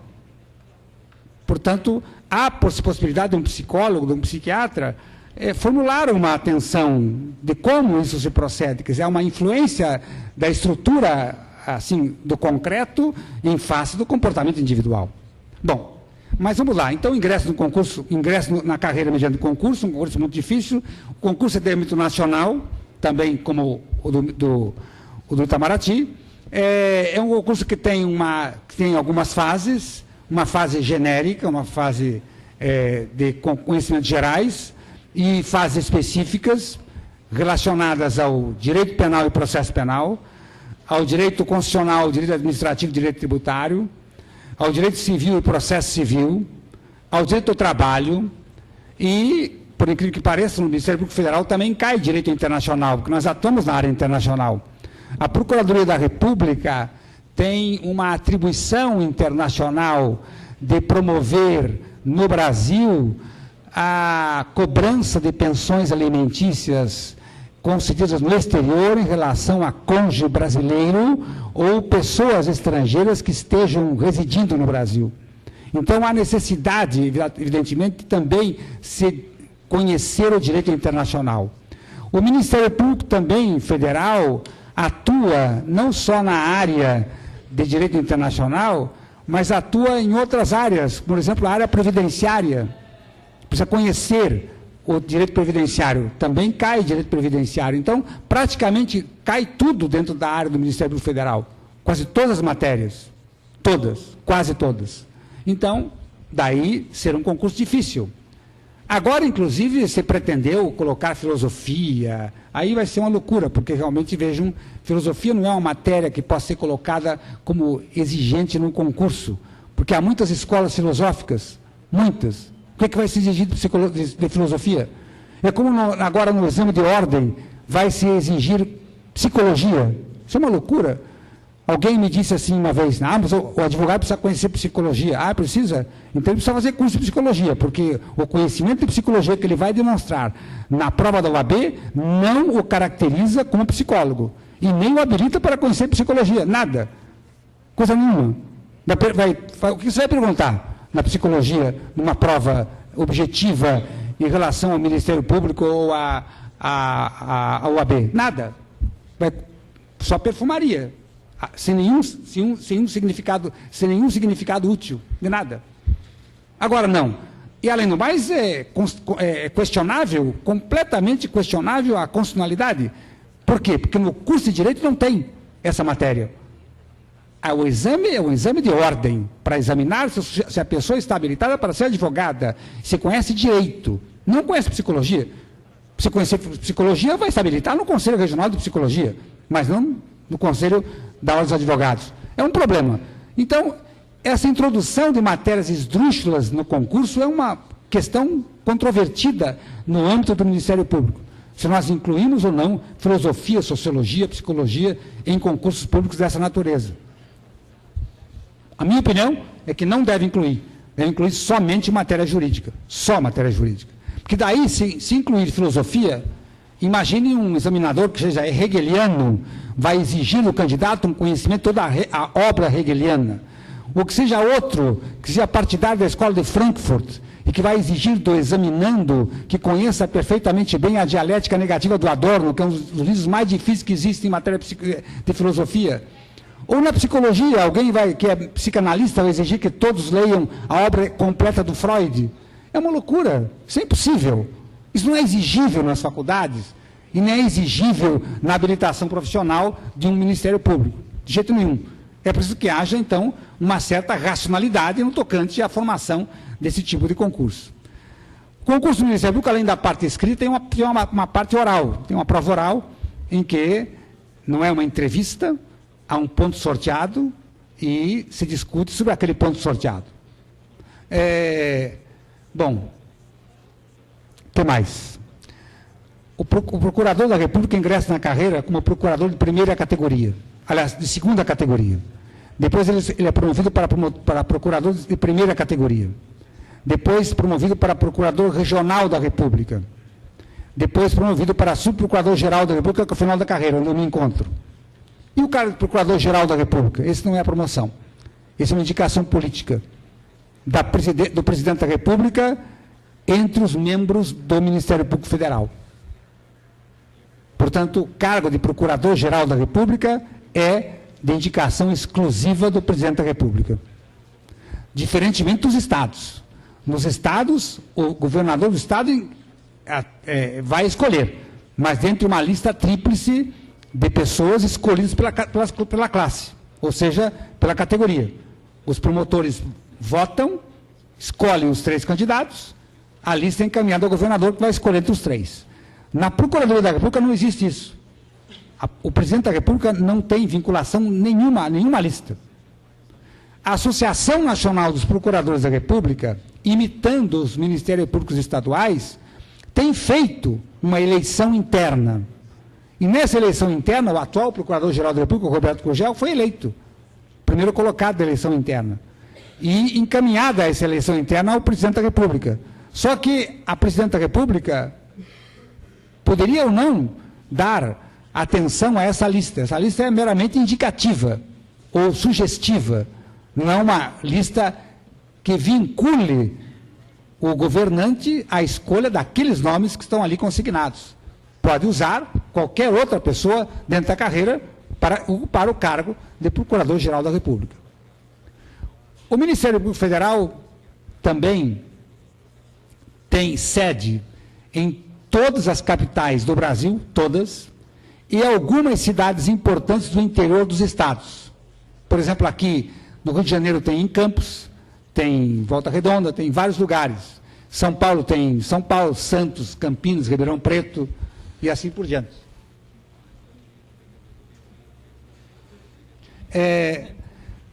Vê-se então que é uma carreira interessante, porque com essa carreira é possível traçar um panorama geral de como funciona a política brasileira. O Ministério Público tem acesso direto, por exemplo, a autos de investigação. Com o seu poder de investigação é muito grande, ele pode requisitar material dos ministérios diretamente. Não precisa utilizar de meio outro, a não ser que haja sigilo a ser quebrado, então daí utiliza o Poder Judiciário. Mas a investigação pode ser feita pelo Ministério Público independentemente de qualquer outra condição. O Ministério Público detém esse poder investigatório. Há um aspecto importante no Ministério Público Federal que eu devo ressaltar.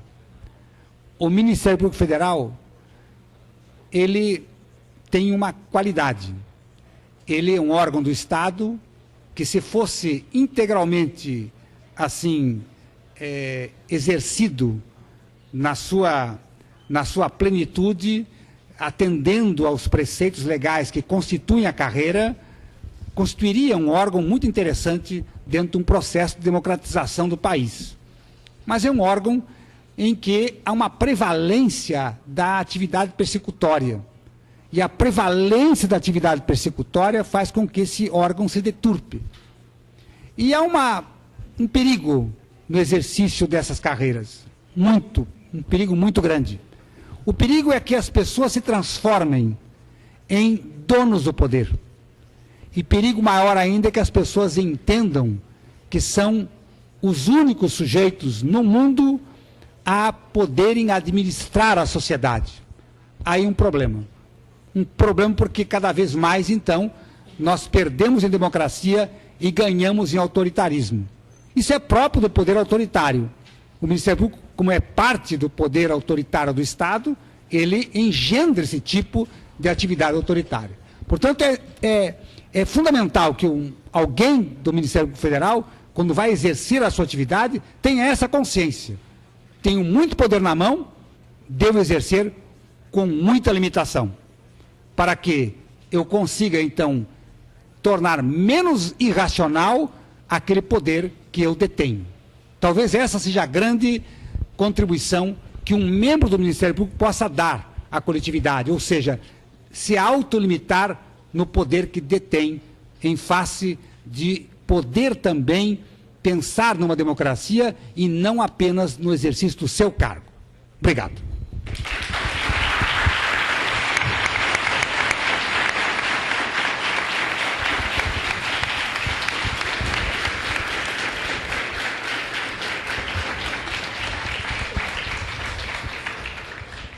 Professor Juarez Tavares, obrigada pela palestra. Nós gostaríamos até de ouvir mais, mas infelizmente o nosso tempo aqui é um pouco curto, né? Então a gente não tem todo esse tempo. Mas então, dando prosseguimento, apenas lembrando que as perguntas serão realizadas no fim do ciclo de palestras, depois da palestra do promotor de justiça e doutorando em Direito Penal pela UERJ, Thiago Joffre. Falar. Bom, boa noite a todos. Obrigado, Dandara, na pessoa de quem eu agradeço ao CALC pelo convite para estar aqui conversando com vocês. Já tive a chance de participar desse ciclo anteriormente na UERJ. Fico feliz de que tenham lembrado do meu nome, sinal de que não falei muita besteira da última vez. Ao Daniel...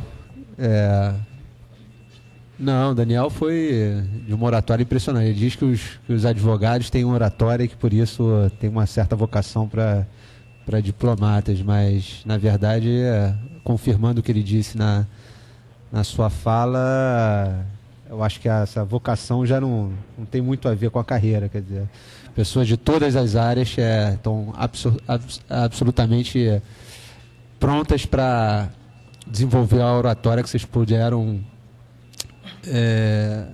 presenciar aqui. A minha, por sinal, é bem diferente. Apesar de ser formado em Direito, não tenho toda essa facilidade. Queria agradecer também a oportunidade, principalmente por estar dividindo a mesa com o professor Juarez Tavares, que, além de grande amigo, é a pessoa que me conduziu aí pelo campo do direito penal desde os meus primeiros passos na graduação, no mestrado, foi meu orientador e continua sendo meu orientador agora no doutorado também. E aliás, foi a presença do professor Juarez Tavares aqui, à minha esquerda, lá no canto, que me deixou tranquilo em relação a questão do cerimonial e, aliás, queria também tranquilizar a Dandara, que ela não tem qualquer tipo de responsabilidade quanto a isso. Porque na hora que o Daniel falou que a questão da organização da mesa é importante no processo de negociação e que isso estava expresso nessa mesa, porque ele ficou na ponta, eu me preocupei, porque eu olhei, bom, eu e a Dandara estamos aqui no meio e... não sei se nesse caso o melhor ficou para o final. Aí eu olhei para outra ponta e vi o professor Juarez Tavares e falei, bom, acho que nessa aí o Daniel não acertou, né? Poucas coisas que ele falou. Não, na verdade, eu acho que o critério usado pela Dandara foi outro, não foi um critério estratégico, negocial, mas foi um critério jurídico de igualdade, né? Buscou distribuir as pessoas pela mesa de forma... isonômica, apesar de materialmente haver muito que nos distingue aqui. Há algumas pessoas aqui que me conhecem, foram meus alunos, gentilmente meus alunos, né, nas minhas primeiras investidas aí no magistério aqui na UERJ. Eu toda a minha vida acadêmica e como aluno e também como professor se deu aqui na UERJ. Eu me formei em 2000, primeiro semestre de 2000, passa rápido esse tempo, e entrei para o Ministério Público, quer dizer, foi o primeiro concurso que eu fiz. Eu ia fazer concurso para tudo e isso tem a ver com o tema da palestra, profissões jurídicas, porque a gente está aqui para apresentar as profissões, de modo que vocês tenham mais subsídios para escolher sobre a carreira que querem seguir. Mas no meu caso, não sei se isso valeu, porque eu simplesmente fiz a primeira prova que abriu e, felizmente ou não, ainda tenho algumas dúvidas quanto a isso.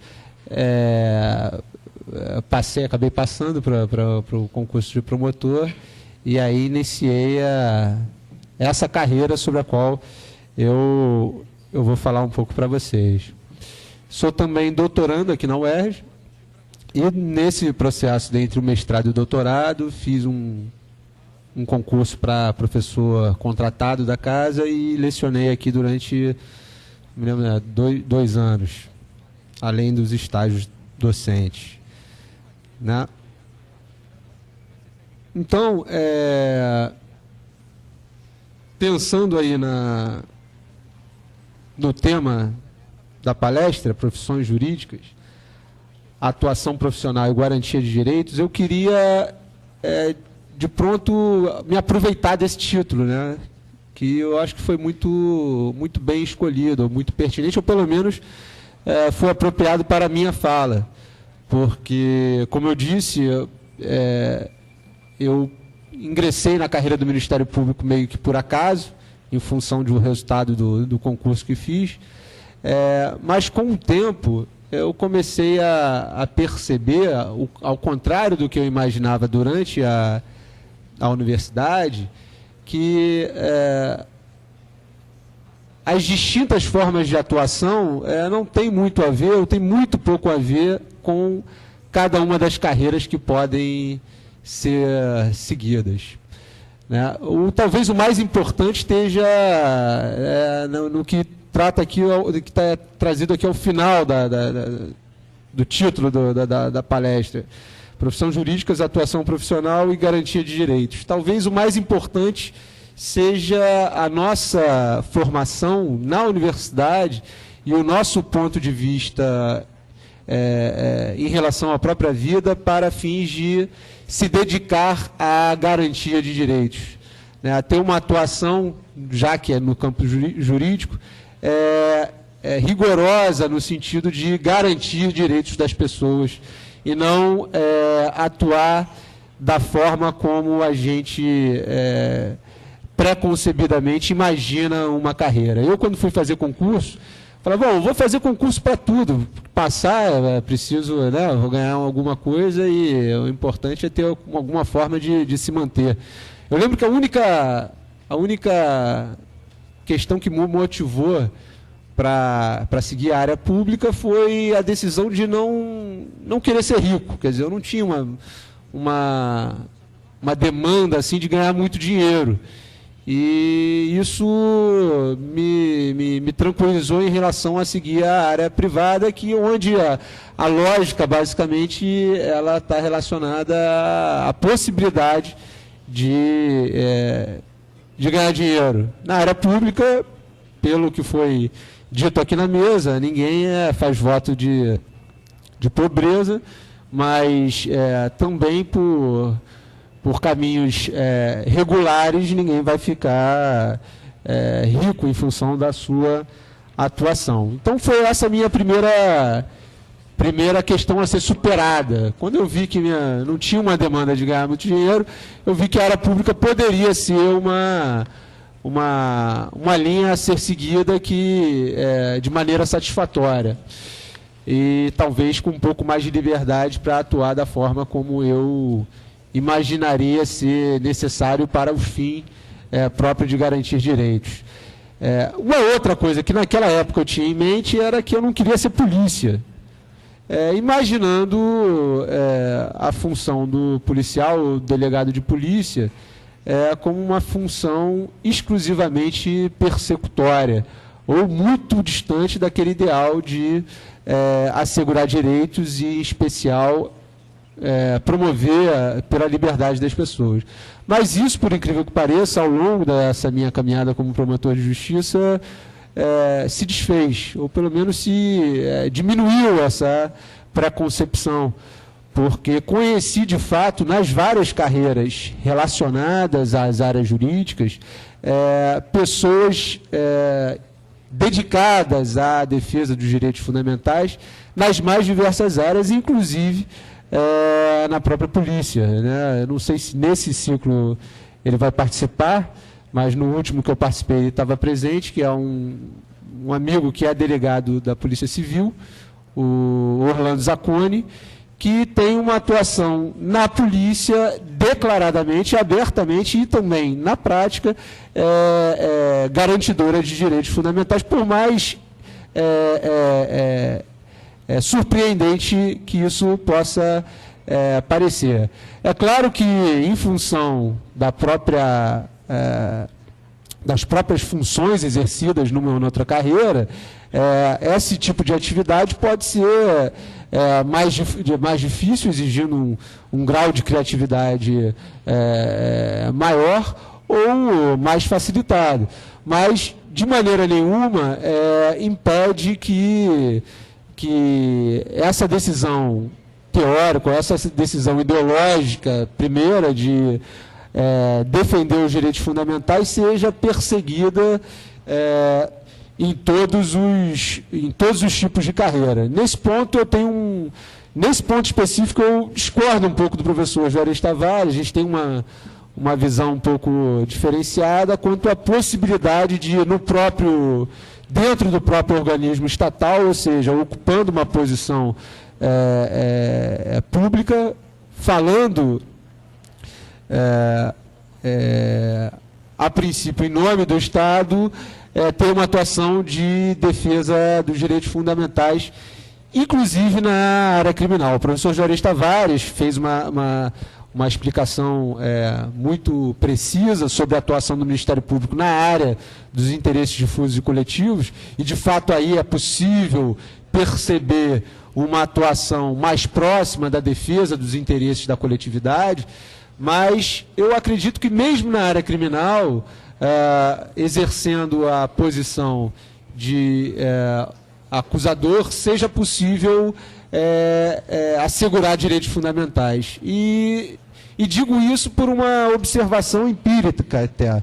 Né? O próprio professor Juarez Tavares, para mim, é um exemplo de um membro do Ministério Público que efetivamente assegura direitos, né, ao invés de vocalizar simplesmente o poder punitivo estatal, persecutório, em toda a sua sanha punitiva. Muito ao contrário, ele exerce ali, sim, uma tarefa de limitação do poder punitivo,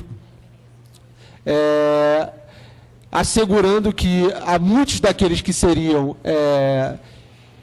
injustamente acusados por aqueles que acreditam que é possível sanear a sociedade impondo determinado ponto de vista, ele não formular essas acusações e, mesmo quando elas já estejam formuladas, reduzi-las dogmaticamente a uma preservação da liberdade e dos direitos fundamentais. Eu acho que esse tipo de atuação é uma atuação legítima do Ministério Público mesmo na área penal, e me inspiro muito na atuação do professor Juarez nesse sentido.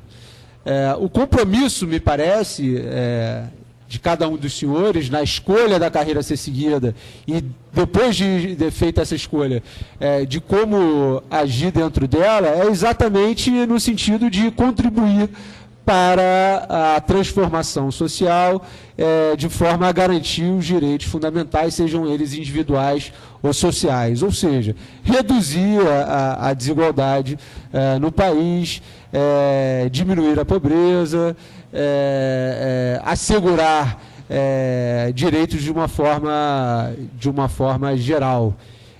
Essa eu acho que deve ser a preocupação principal dos senhores durante a faculdade. A partir desse ponto de vista, construir o raciocínio jurídico, todo o ferramental teórico que vocês vão precisar, seja para passar no concurso ou para exercer essas funções públicas, mas mais importante do que a carreira em si é saber exatamente o papel que os senhores devem desempenhar quando ali estiverem. Eu falei no professor Zacconi porque, mesmo na função de policial, ele tem projetos importantes na defesa dos direitos dos presos. Ele geria uma prisão, uma cadeia pública concentradora de presos provisórios na Baixada Fluminense, especificamente em Nova Iguaçu, e ali ele tomou a iniciativa, como delegado responsável por aquela delegacia, de promover o voto dos presos provisórios, o que, apesar de ser garantido em lei, não era observado em nenhuma delegacia do país, né? Além disso, adotou uma postura de garantir acesso à informação e à cultura, implementando uma biblioteca, realizando uma sessão semanal de cinema com debate entre os presos e o diretor do filme, que fez com que a situação penosa daquela realidade carcerária dali pudesse ser, pelo menos, diminuída na medida das possibilidades dele próprio. O que existe, no meu ponto de vista, e é importante que os senhores fiquem atentos em relação às carreiras públicas em geral e ao Ministério Público, é de não olharem para essas carreiras a partir dos próprios benefícios individuais que elas possam trazer. Isso no Ministério Público do Estado do Rio de Janeiro, eu posso dizer que muitas vezes supera a própria atuação pública que os profissionais ali deveriam desempenhar. A gente tem hoje uma atuação acrítica das funções do Ministério Público, muito distanciada à defesa dos direitos fundamentais, muito distanciada do objetivo maior de transformação social e que se reduz, em muitas áreas, a uma atuação puramente burocrática, porque isso satisfaz o interesse dos próprios promotores de desempenhar uma função sem maiores desafios individuais, pessoais, com as mesmas garantias pecuniárias e de inamovibilidade e tudo mais, daquelas que o professor Juarez falou, assegurada a todos os outros membros do Ministério Público, né? A gente talvez tenha hoje no Ministério Público do Estado, por exemplo, um número de promotores atuando em questões relacionadas a disputas de direitos individuais, muitos deles disponíveis e sem maior repercussão social, um número de promotores maior do que, ou infinitamente maior do que aqueles que efetivamente se dedica à defesa dos interesses difusos e coletivos, né? Só para dar um exemplo, até recentemente, quando foi votado no órgão especial uma nova resolução regulando esse tipo de atuação dos membros do Ministério Público, em função de uma pressão dos próprios promotores, um pleito levado ao Conselho Nacional do Ministério Público e que foi determinado ao órgão especial que decidisse sobre a matéria. Então, ele fez de forma um pouco acanhada, mas o fez. Mas até recentemente, coisa de 1 ou 2 meses atrás, antes dessa resolução, o Ministério Público do Estado do Rio de Janeiro atuava em qualquer ação de separação judicial, por exemplo, entre partes maiores e capazes, 2 pessoas maiores de idade, sem filho, que resolviam se separar e tinham que submeter esse pleito ao crivo judicial, ou embora não mais tivessem que submeter ao crivo judicial, porque a lei já tinha facultado que eles fizessem isso diretamente em cartório, o Ministério Público entendia que ele era obrigatoriamente parte daquela ação e tinha que opinar sobre a forma de separação dessas pessoas para ver se a lei estava sendo fielmente observada. Quer dizer, há uma inversão completa da lógica da função constitucional atribuída ao Ministério Público, no sentido, e isso é um jargão antigo, também tradicional, no sentido de que os promotores devam atuar como fiscais da lei, como se a lei fosse elaborada para proteger a si mesma, ou tendo como fim ela mesma ou ela própria, e não como um instrumento de proteção das pessoas. Então, o Ministério Público já não é mais um órgão que intervém judicial ou extrajudicialmente para assegurar direitos fundamentais de pessoas, mas é um fiscal da observância da lei pelo juiz, como se o juiz precisasse de um fiscal, uma babá pessoal, e como se a lei tivesse que ser objeto de tutela, e não as pessoas que têm demandas reais e que necessitam de uma atuação firme do Ministério Público, principalmente extrajudicialmente, ou no campo dos direitos sociais, para que vejam suas necessidades reais acolhidas, né? Isso se dá também, de maneira geral, na atuação do Ministério Público, casuisticamente, na área de família, na expectativa de ver algum dos pais, numa disputa de separação, por exemplo, não tratar da forma devida os interesses dos filhos.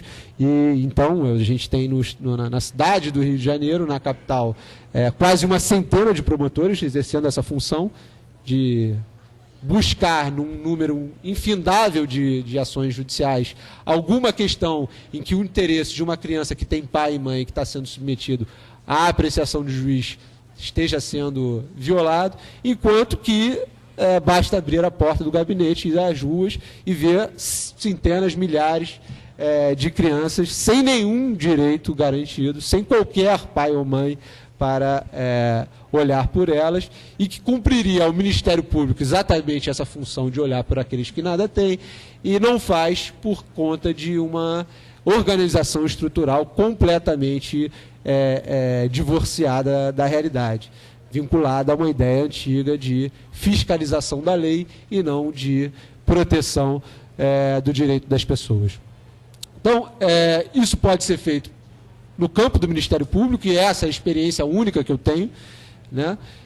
E tento executar na prática, mirando nas pessoas e na necessidade de melhorar suas vidas, aplicar o direito da forma como seja mais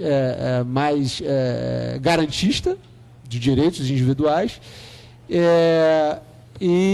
mas acredito que isso possa ser replicado em qualquer das áreas, qualquer das carreiras jurídicas. Razão porque a minha única sugestão para vocês, em relação ao que fazer durante as faculdades, é tentar formar esse espírito crítico para ter clareza na forma de atuação quando daqui sair, e em relação à atuação profissional, se preocupar pouco com isso por enquanto, ir para as chopadas, se divertir, e que certamente vocês poderão realizar todos os seus sonhos em qualquer dessas carreiras, se souberem exatamente aquilo que desejam sonhar.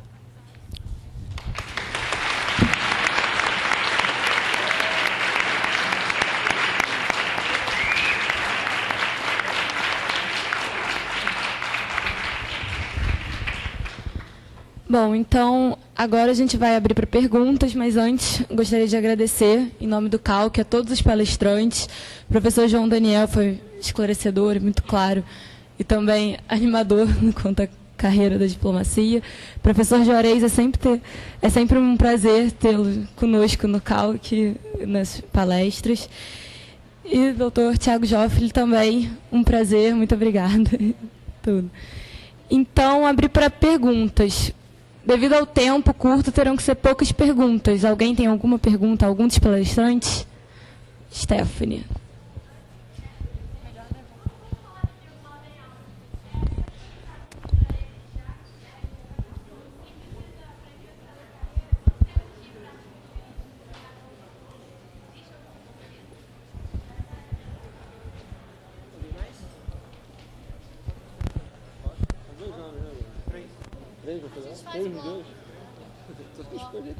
Vamos fazer 5 perguntas. Faz 5 perguntas e depois 3. Não são 3. Ah, são 5 perguntas? Tá. Para ficar mais Tá, melhor. Tá. Mais alguém tem alguma pergunta? Por favor, professor.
Só isso? Mais alguma pergunta? Aqui.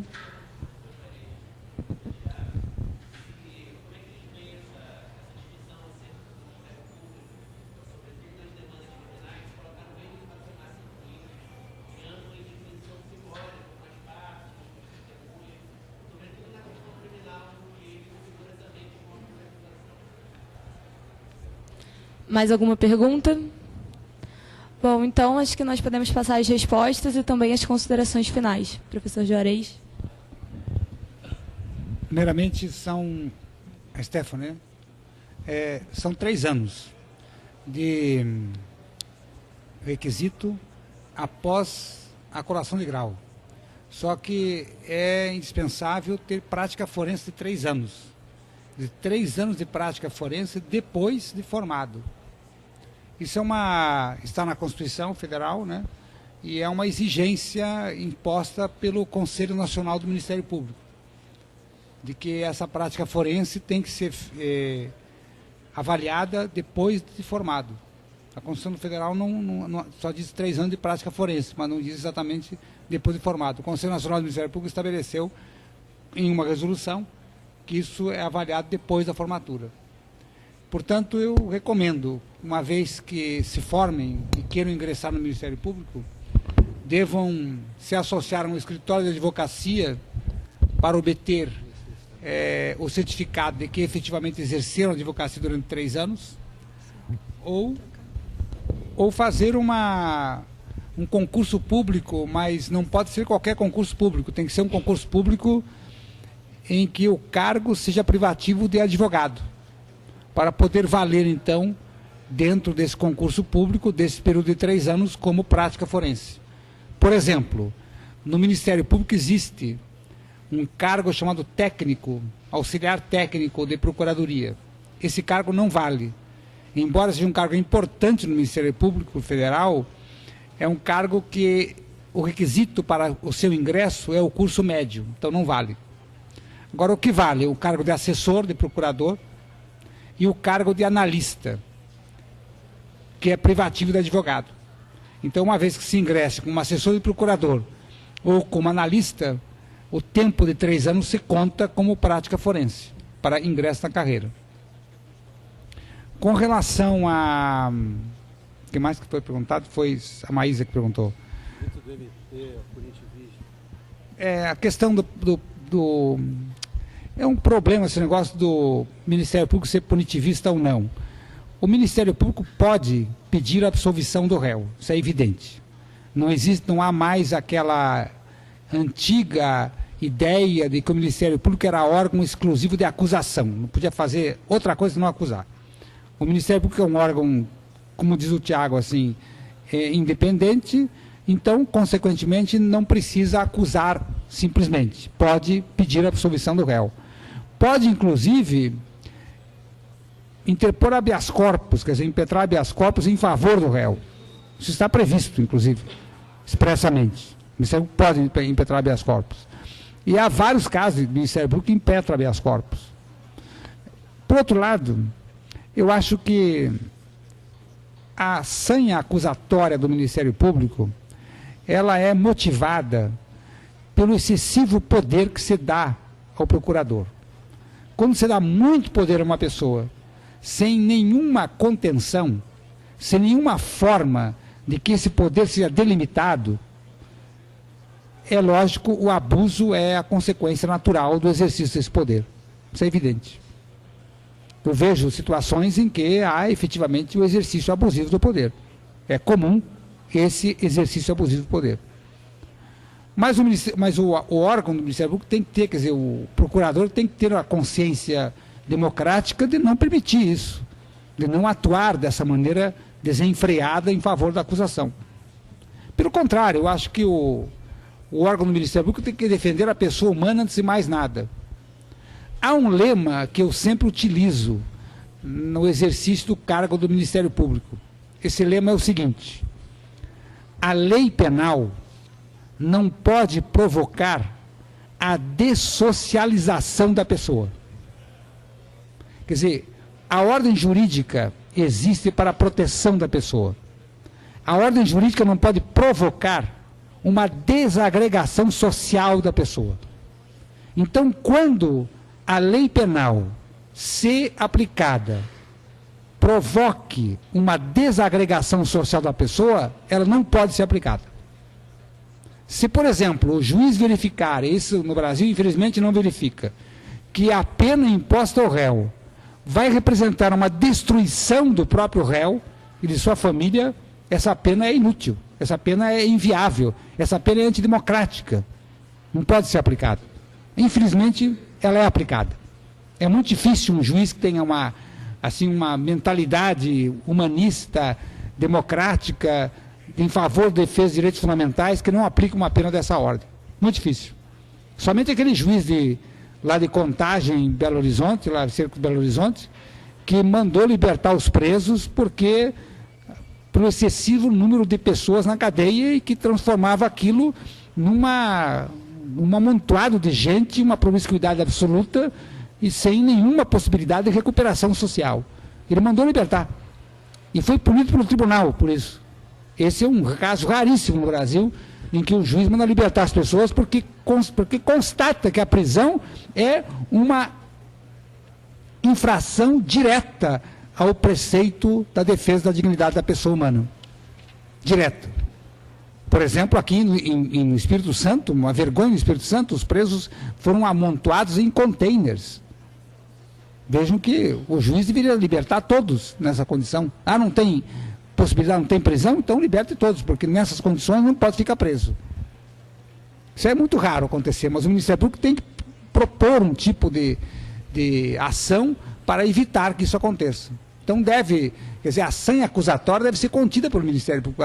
O direito penal tem que ser rigorosamente delimitado. Há um outro aspecto que eu me esqueci de dizer.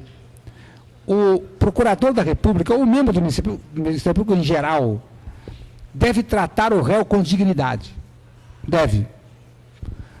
Eu, por exemplo, participei como procurador da República na primeira instância no Rio de Janeiro, em vara criminal, exercendo, portanto, a atividade de persecutor criminal.